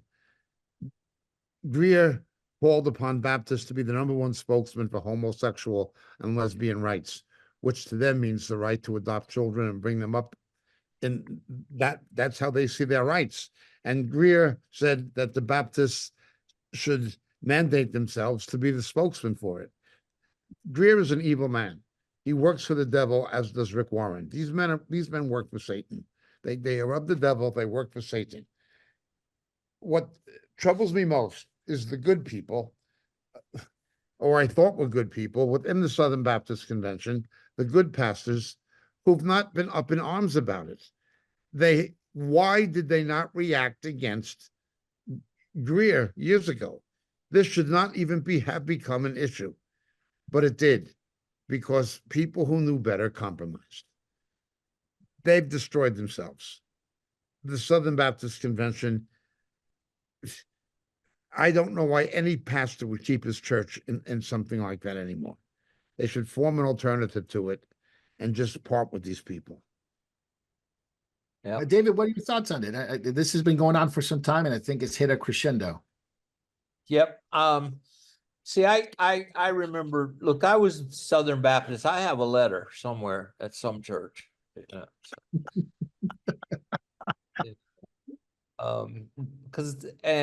But I remember a man that I respected greatly, Adrian Rogers. And he compromised on the question of Freemasonry. And after him, there was other compromises within the Southern Baptists. And then there were split offs into more liberal split off, which Jimmy Carter's. Yes, he came from that for sure. Yeah. So there's been these splits all along and little compromises all along. And so now we're getting down to even more splits. And Jacob is right. Those that love the truth have to remember that if they're going this way, you have to stay on the straight path, straight and narrow path. Hold to Scripture, because it's going to be your protection in the last days. And going off doesn't mean, I know some people stay because they have missionaries they support, things like that through the Sadie. I think it's Sadie, I forgot her last name, sorry, a little tired this morning, but they have a fund, mission funds that all contribute to. But if they're teaching this in the mission fields, you might want to rethink you're even supporting that. So, and then there was even the question of race brought up in the split, wasn't there, Marco? I think Greer brought it up as a racial issue. Yes. Like we're defending racial issues now through the vote on women pastors. Yeah. He was lamenting closet Confederates in the Baptist churches. What is it? 1948, Jim Crow South, that man, if there was a Nobel Prize for religious hypocrisy, Greer would get it. The thing with the American South is it changed. It's true that the American South was Democrat, and they were the conveyors of Jim Crow and the KKK and everything like that. But then all of a sudden TV come along and people actually got to see what they looked like. And then with the death of JFK, the Democratic Party died, and many of those people that had saw that, they started moving towards the Republicans, okay? And so they became into the Republican Party and became conservative. But yet the Democratic Party continued on, but they continued on in the likes of Biden, in the likes of Bill and Hillary. Yeah, Bill was a womanizer from the beginning, having state troopers pull over women to try to hit him up while he was, running and for governor, and just all the other evil things. But they were all trained by racists in the Senate and raised that way. Hillary, Bill, Biden. Who was that the one that they look up to? I think he was like a KKK member, but he was like Hillary's mentor. Byrd. Oh, Bird. yeah. Yeah, he Yeah. was. He resigned soon after, but nonetheless, the heart doesn't have to change. You just had to Convenient. take the uniform off, Yeah. and that's things. And you see that, I mean, there's so many videos out there about Biden and the hatred towards black people that he brought with him. I mean, those videos are out there. They're not hidden, but Yeah. people want to deny it. One And Yeah, one of and the things that they brought this vote brought up, and you guys are right. I mean, a lot of the like Greer being brought in, a lot of it could be blamed on the leadership of the SBC. You know, guys like Mueller bringing in some really, pretty pretty leftist guys into the Southern Baptist Seminary in woke theology and social justice. That's now part and parcel of the Southern Baptist seminaries through some of their professors. And so Greer is just a symptom of what they brought on, just a Warren symptom. too. Was that? And Warren too. And yeah, absolutely. Now, I did want to talk about this because you guys mentioned the fact that they made it into a racial issue. We talked about that. And what's interesting is the same kind of ideas are always brought to like early Christians. And this is why we shouldn't follow what the early Christians believed, because early Christians were misogynist, they said, and including the issue of women. See, Paul was a misogynist, the early church was a misogynist. That's what they didn't allow women pastors. And I wanna bring some of the objections that this particular view has, and want you guys to just refute it if you're able to refute it, because I think these are some of the questions that people normally have within churches, especially if they agree to these sort of views. And then there's like the egalitarian view, the complementary view, and all these things. But here are the objections. The objection is Paul restricts women from teaching because in the first century, women were uneducated. And that's his prohibition for women teaching is because women were uneducated. How do we answer that? Well, very obviously, it is the fallen nature of man and the way that the fallen nature of man has affected women. It's not the fact that there were women who were necessarily uneducated. It's the fact that leadership is male because of the fallen nature of women. As we've always said, because of the fall, because of the sinful nature, men have become insensitive, but women have become hypersensitive. The serpent beguiled the woman. Women are much more vulnerable to spiritual seduction than men are.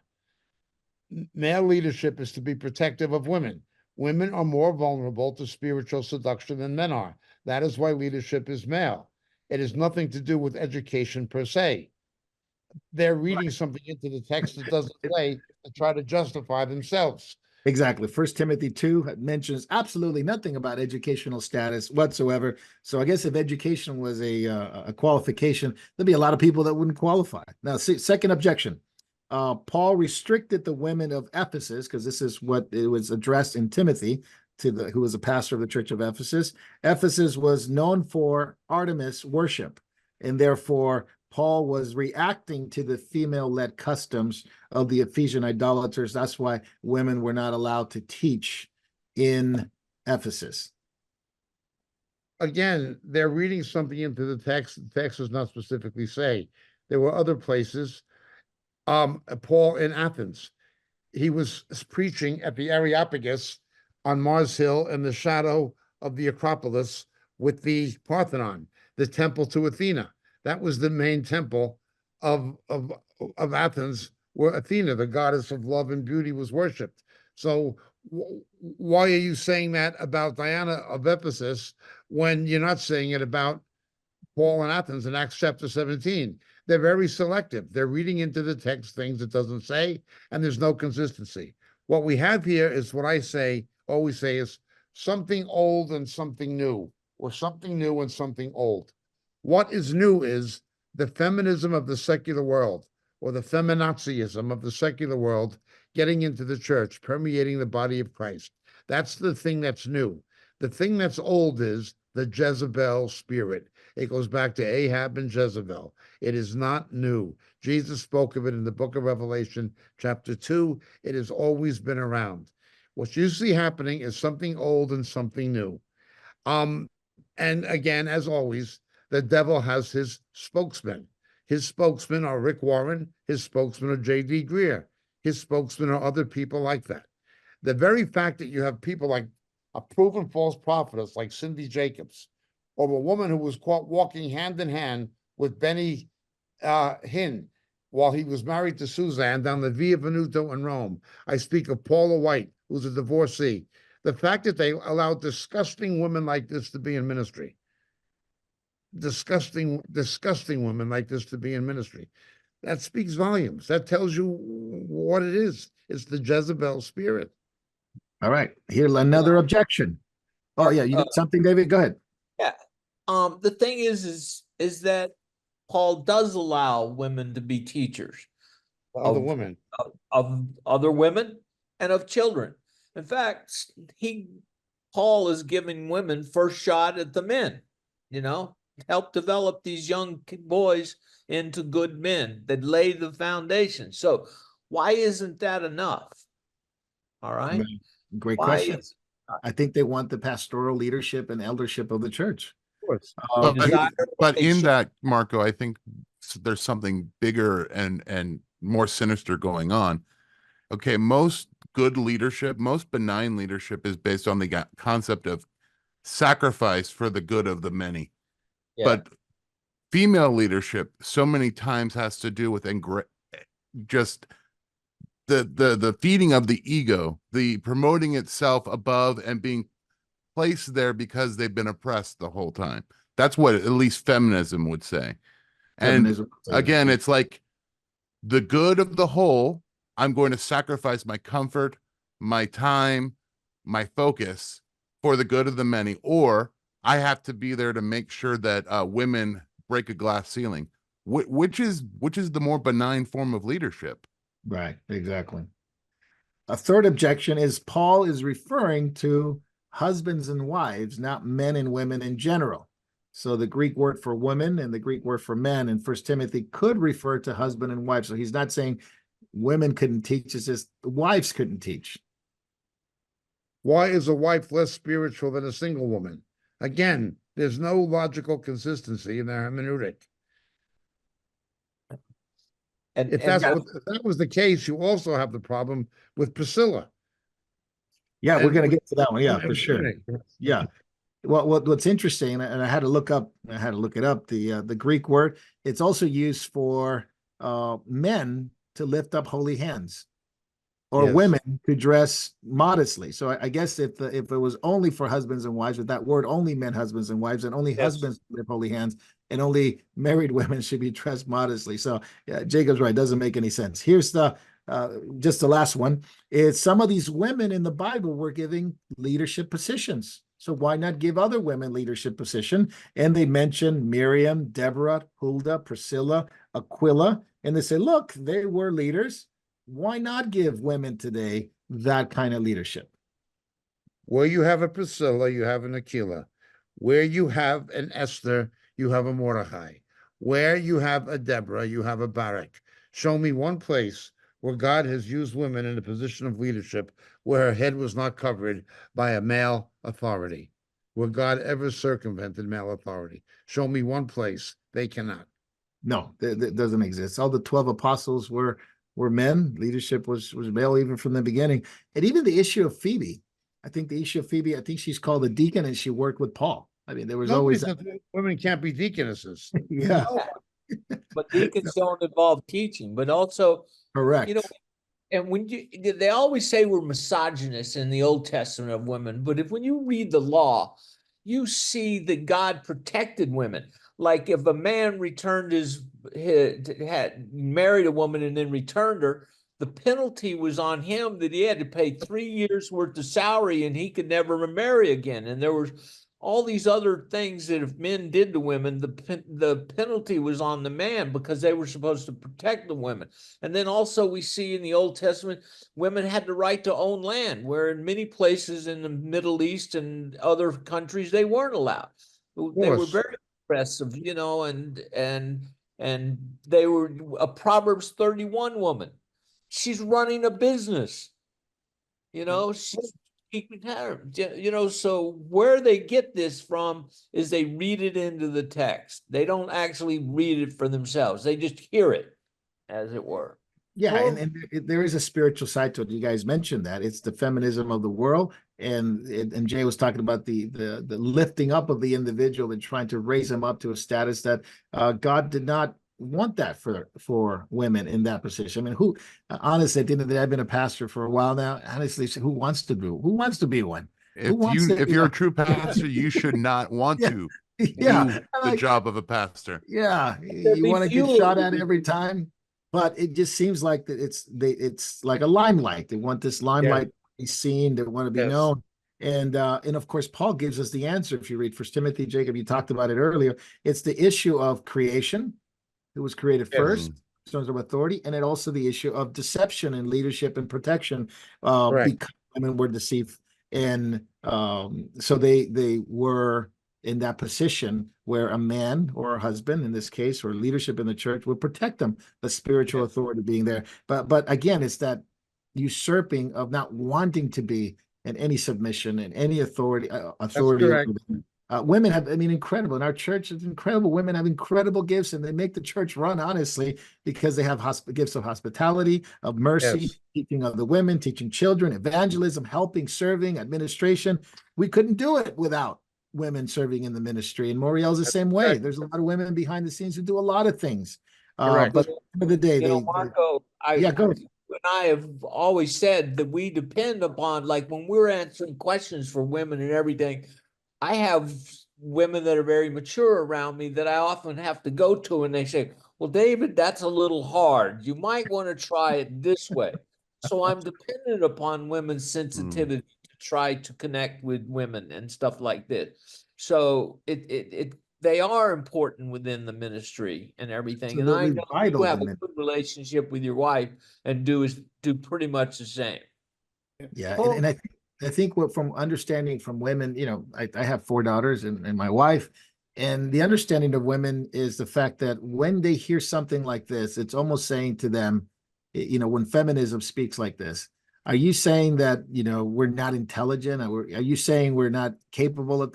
And it's like no, and my wife has been pretty adamant about the fact that it's like, look, my wife has a higher degree and probably more intelligent than I could ever be. And in terms of schooling, in terms of what she's done, in terms of education, she's not inferior or less intelligent than me. She's probably more intelligent than me, but it's a calling. And she always says, well, you were called to do this. And she always reminds me of that when there's problems. Where you were called to do this, so handle it. I wasn't called to do that. So it's an issue of calling as well. Her calling was to raise up our children and to minister to them and to raise up godly children. Yes.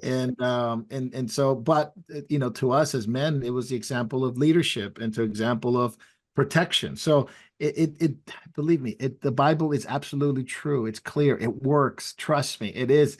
When it works, it is unbelievably clear, but it is often the world who infiltrates and infects different ideas that are not biblically. So the Bible does not restrict women, as you mentioned, from teaching other women and children. So it's not about restriction, I guess you could say it this way. It's about calling. What is the calling of women? What is the calling of men? And I think, Jay, you addressed that when you went to Jamaica, didn't you?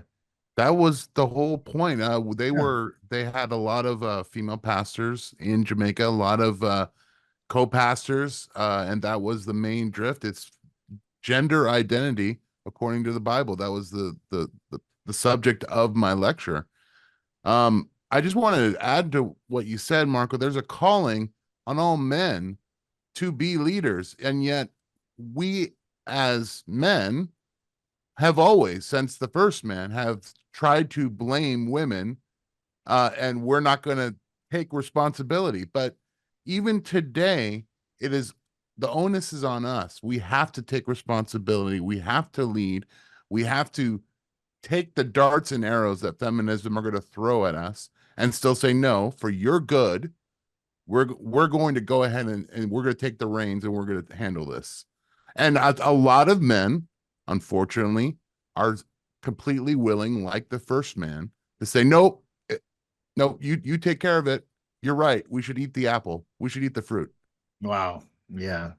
Tozer used to speak about, and I remember reading a book by Tozer where he talks about in the future, men will be so feminized in the pulpit that they will just might as well have a woman there.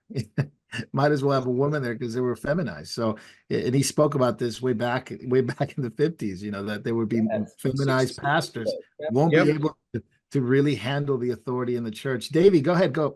Oh, okay. Well, now that you just brought up that, you can't help but just actually see that. Look, some of the women pastors or women teachers that you see there, kind of the butch, almost, forgive me for saying this, I'll offend someone, but they're the butch lesbian looking kind, and the men are the weak effeminate ones that are up there preaching. It's totally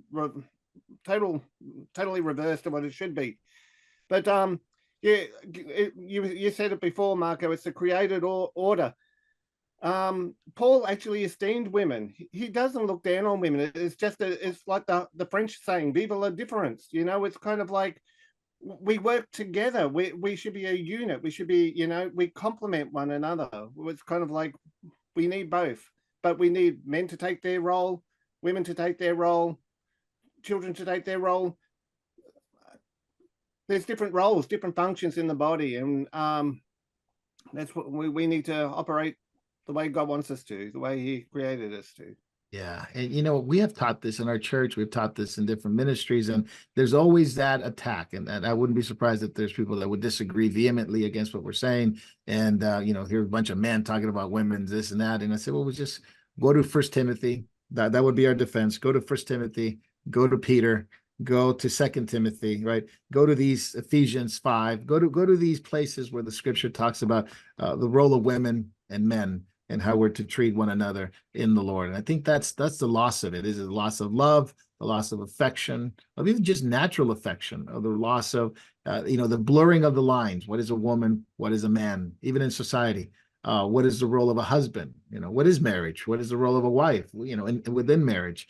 And what is the role of leadership in the church? And Paul made it clear that if you are a husband at home and your house is in order, then you are able to lead in the church, because the family is where it begins. And so if a man is not able to lead his home, how can he lead the body of Christ? So it would make sense that the family dynamics mirrors the leadership in the church. And you know what? Because the family dynamic and marriage has been absolutely obliterated, especially within Christian circles, no wonder there's so much confusion in the church, because we don't even have our marriages straightened out. No wonder there's depopulation. How can there be? How can there actually be families? How can there be anything when the nuclear family is under attack from all sides, from the top and from men and women? Absolutely. Well, I think we dealt with this one well enough. Oh, I think I lost my camera. We're going to turn it over to Backstage. And I think how long have we gone? About an hour and a half now. So I think we're a little bit more than that. Sorry. And so let's go to Backstage. Quite a good subjects, and we got some questions coming up for Jacob, and we're going to take this on Backstage. So meet us on Backstage. We appreciate you staying up with us. It's early Saturday morning for Jacob and David, so let's get them off the hook and get them the questions and get them to go to bed. It's early in Australia. It's getting later for us here, so we'll see you on Backstage in just a few minutes.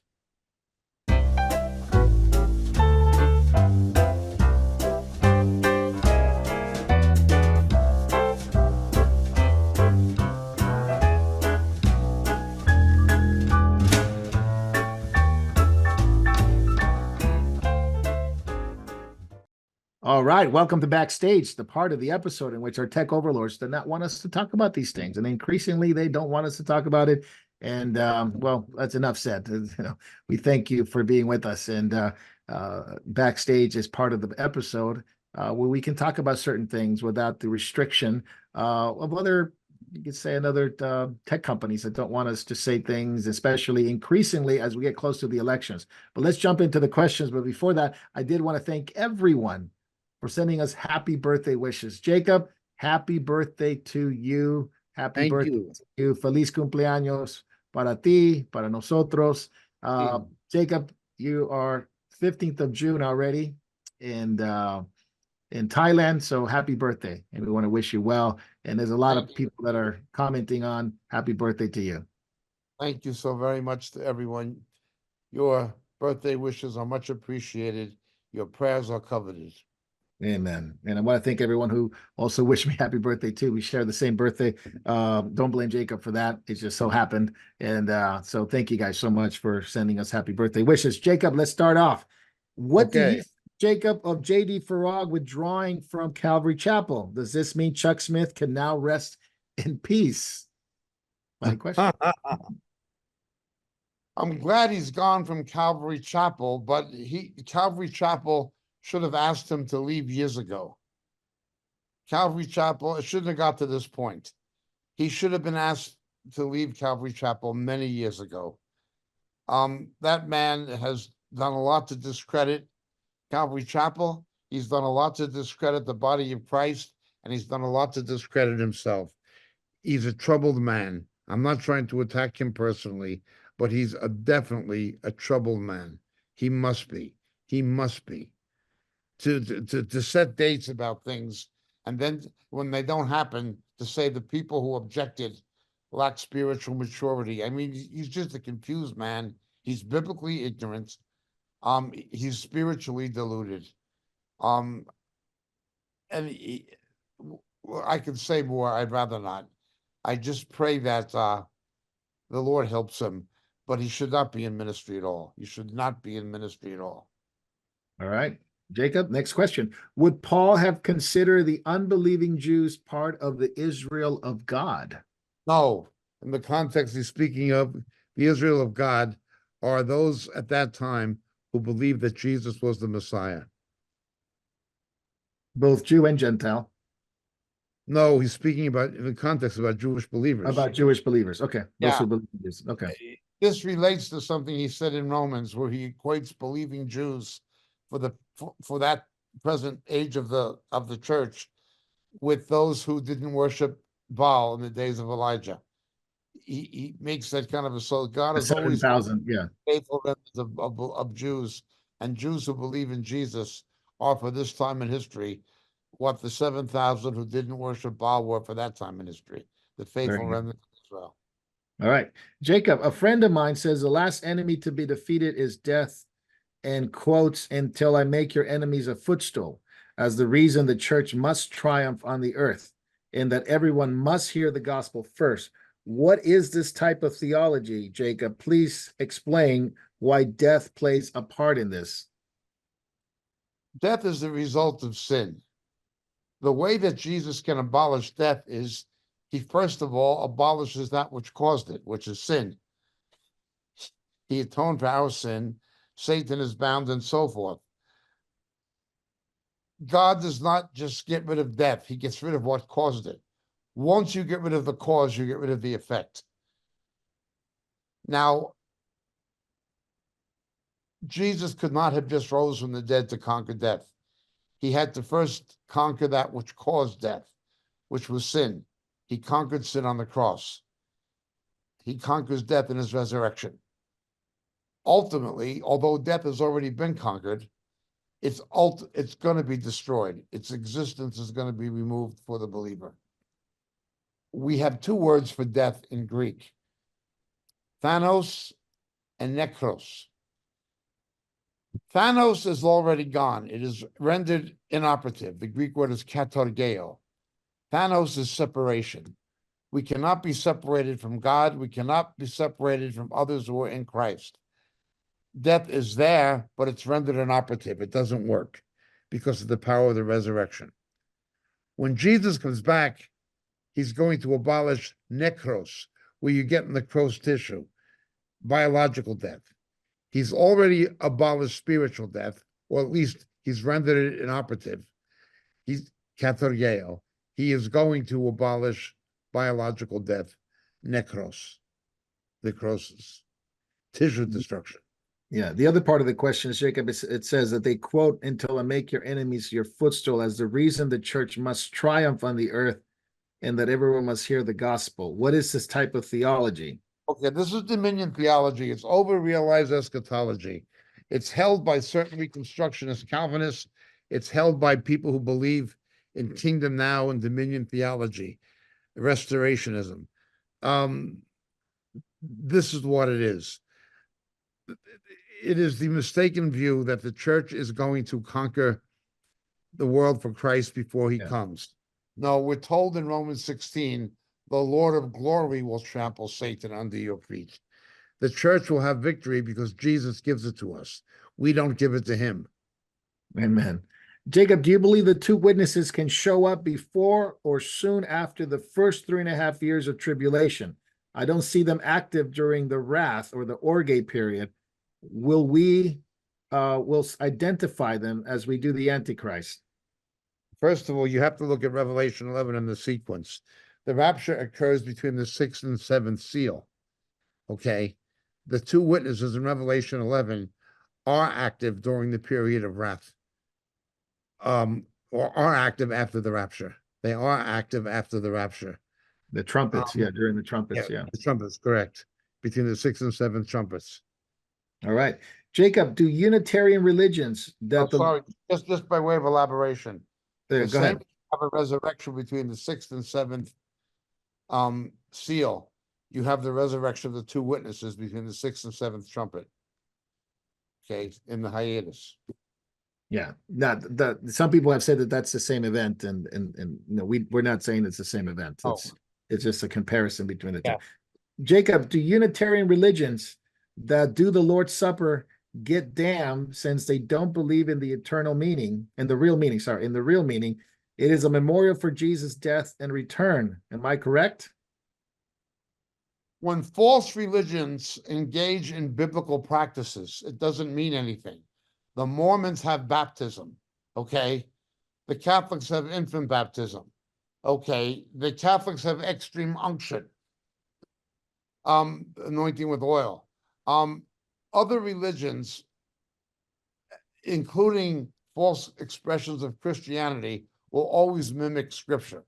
They may have rituals, they may have sacraments, they may have things of this nature, but they are of no spiritual value or no real spiritual meaning. It's irrelevant. It's just a ritual. It's a liturgy. It's something, a religious custom. It has no spiritual efficaciousness at all. Very good. Jacob, how can Without the spirit, right? Go ahead, David. It's basically without the spirit. It's a exercise. The spirit's not there in it. Yeah. So I'm surprised the Unitarians, being universalists also, many ways. They also do it. Yeah. They don't have a problem with it. Holding the form of religion, but denying the power therein. Yeah. Jacob, how can Calvinism be accepted by so many pastors and churches when it goes against the gospel of Jesus Christ? We are warned explicitly and in no uncertain terms in Colossians chapter 2 to do not be taken captive by the philosophies of the world, which are the inventions of men. Calvinism is simply 16th century humanism. It comes from 16th century humanism. It's an invention of men. We're warned not to be taken in by the philosophies of the world. Calvinism comes from a philosophy of the world. This is not a problem unique to Calvinism. We have said this many times. The word faith money preachers are taken in by the consumerism of the world, the present philosophy of materialism. Augustine was taken in by the philosophies of Plato. Thomas Aquinas was taken in by the Aristotelian philosophies of Aristotle. We are warned right from the beginning by Paul in Colossians 2 not to be taken in by the philosophies of the world that are invented by men, by people. Now, again, as we always point out, there is a biblical philosophy. The biblical book of philosophy is the book of Ecclesiastes. That, however, is God's philosophy. That's not the philosophies of men. All other philosophies are the philosophies of men, and Calvinism derives from humanism, from the philosophy of men. Remember, Calvinism is 16th century humanist philosophy trying to pretend it is first century Judeo-Christian theology. It is a philosophy pretending to be a theology. Very good. Jacob, as a woman, are there any female teachers that you would recommend? again, there are women who have had teaching ministries to other women. Now, I'm not saying they're perfect. I'm not saying that I would agree with them on every point, but an example of a woman teacher to other women who's has had a legitimate ministry in teaching other women would be Kay Arthur.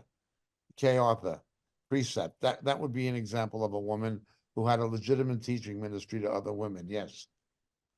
Amen. Can Uh, can I I'd put like it- to add. Go ahead, You David. might be going to do the same as me, Jay. Sarah Leslie. Yeah. Sarah, yep, exactly. Don't Yeah, forget well, Sarah yeah, Wesley, okay. who's in Bible studies weekly. Okay, Sarah Leslie is another one. My wife Pavia is another one. I shouldn't leave her out. Yeah, there are others, but Kay Arthur is known universally pretty much. So Right. Yeah. but yeah, Sarah Wesley has a very Holy Spirit anointed teaching ministry to other women. Yeah, and you can catch it here on Moriel TV. You can go on Zoom and you can find it. I think it's Tuesdays that they meet. So if you're interested in that, please send us an email. We'll get you hooked up with that, and you can attend. Jacob, last one. Why wouldn't Paul include Gentiles in the Israel of God when he says we have been grafted to the true olive tree, the root of Israel? They are grafted into it, but they are not part of national Israel. They're part or ethnic Israel. They are grafted into it, but they are not. No place is the church itself called Israel. Now, there are things that apply to Israel that can be applied to the church in principle, doctrinally, but Israel is Israel and the church is the church. Right. All right, very good. These are all the questions that we have. So thank you, Jacob. Thank you guys for staying up with us, and we appreciate you watching live. You're watching later if it's when the video comes out, and we appreciate you watching on all the different platforms. And pray for Jacob, pray for David. They got a very interesting schedule today. You got, not only is it early in the morning, but you have to preach and you have to teach and you have to go tomorrow, Sunday for you guys tomorrow as well, to teach other believers there in Thailand, and then off to Vietnam, and then off to Japan. So it's not done yet. Please keep them in prayer. We appreciate you staying up with us, keeping us in prayer as well. The whole Moriel team, the churches that work together with Moriel, like Community Church of Devore, where I pastor, other churches like Open Door Fellowship with Pastor Dave Rossetto. Keep them in prayer as well. We all need prayer, and we appreciate your prayer. So, Marco, am I back with you in Los Angeles in Devore? yeah, in July. Yeah, you have the date?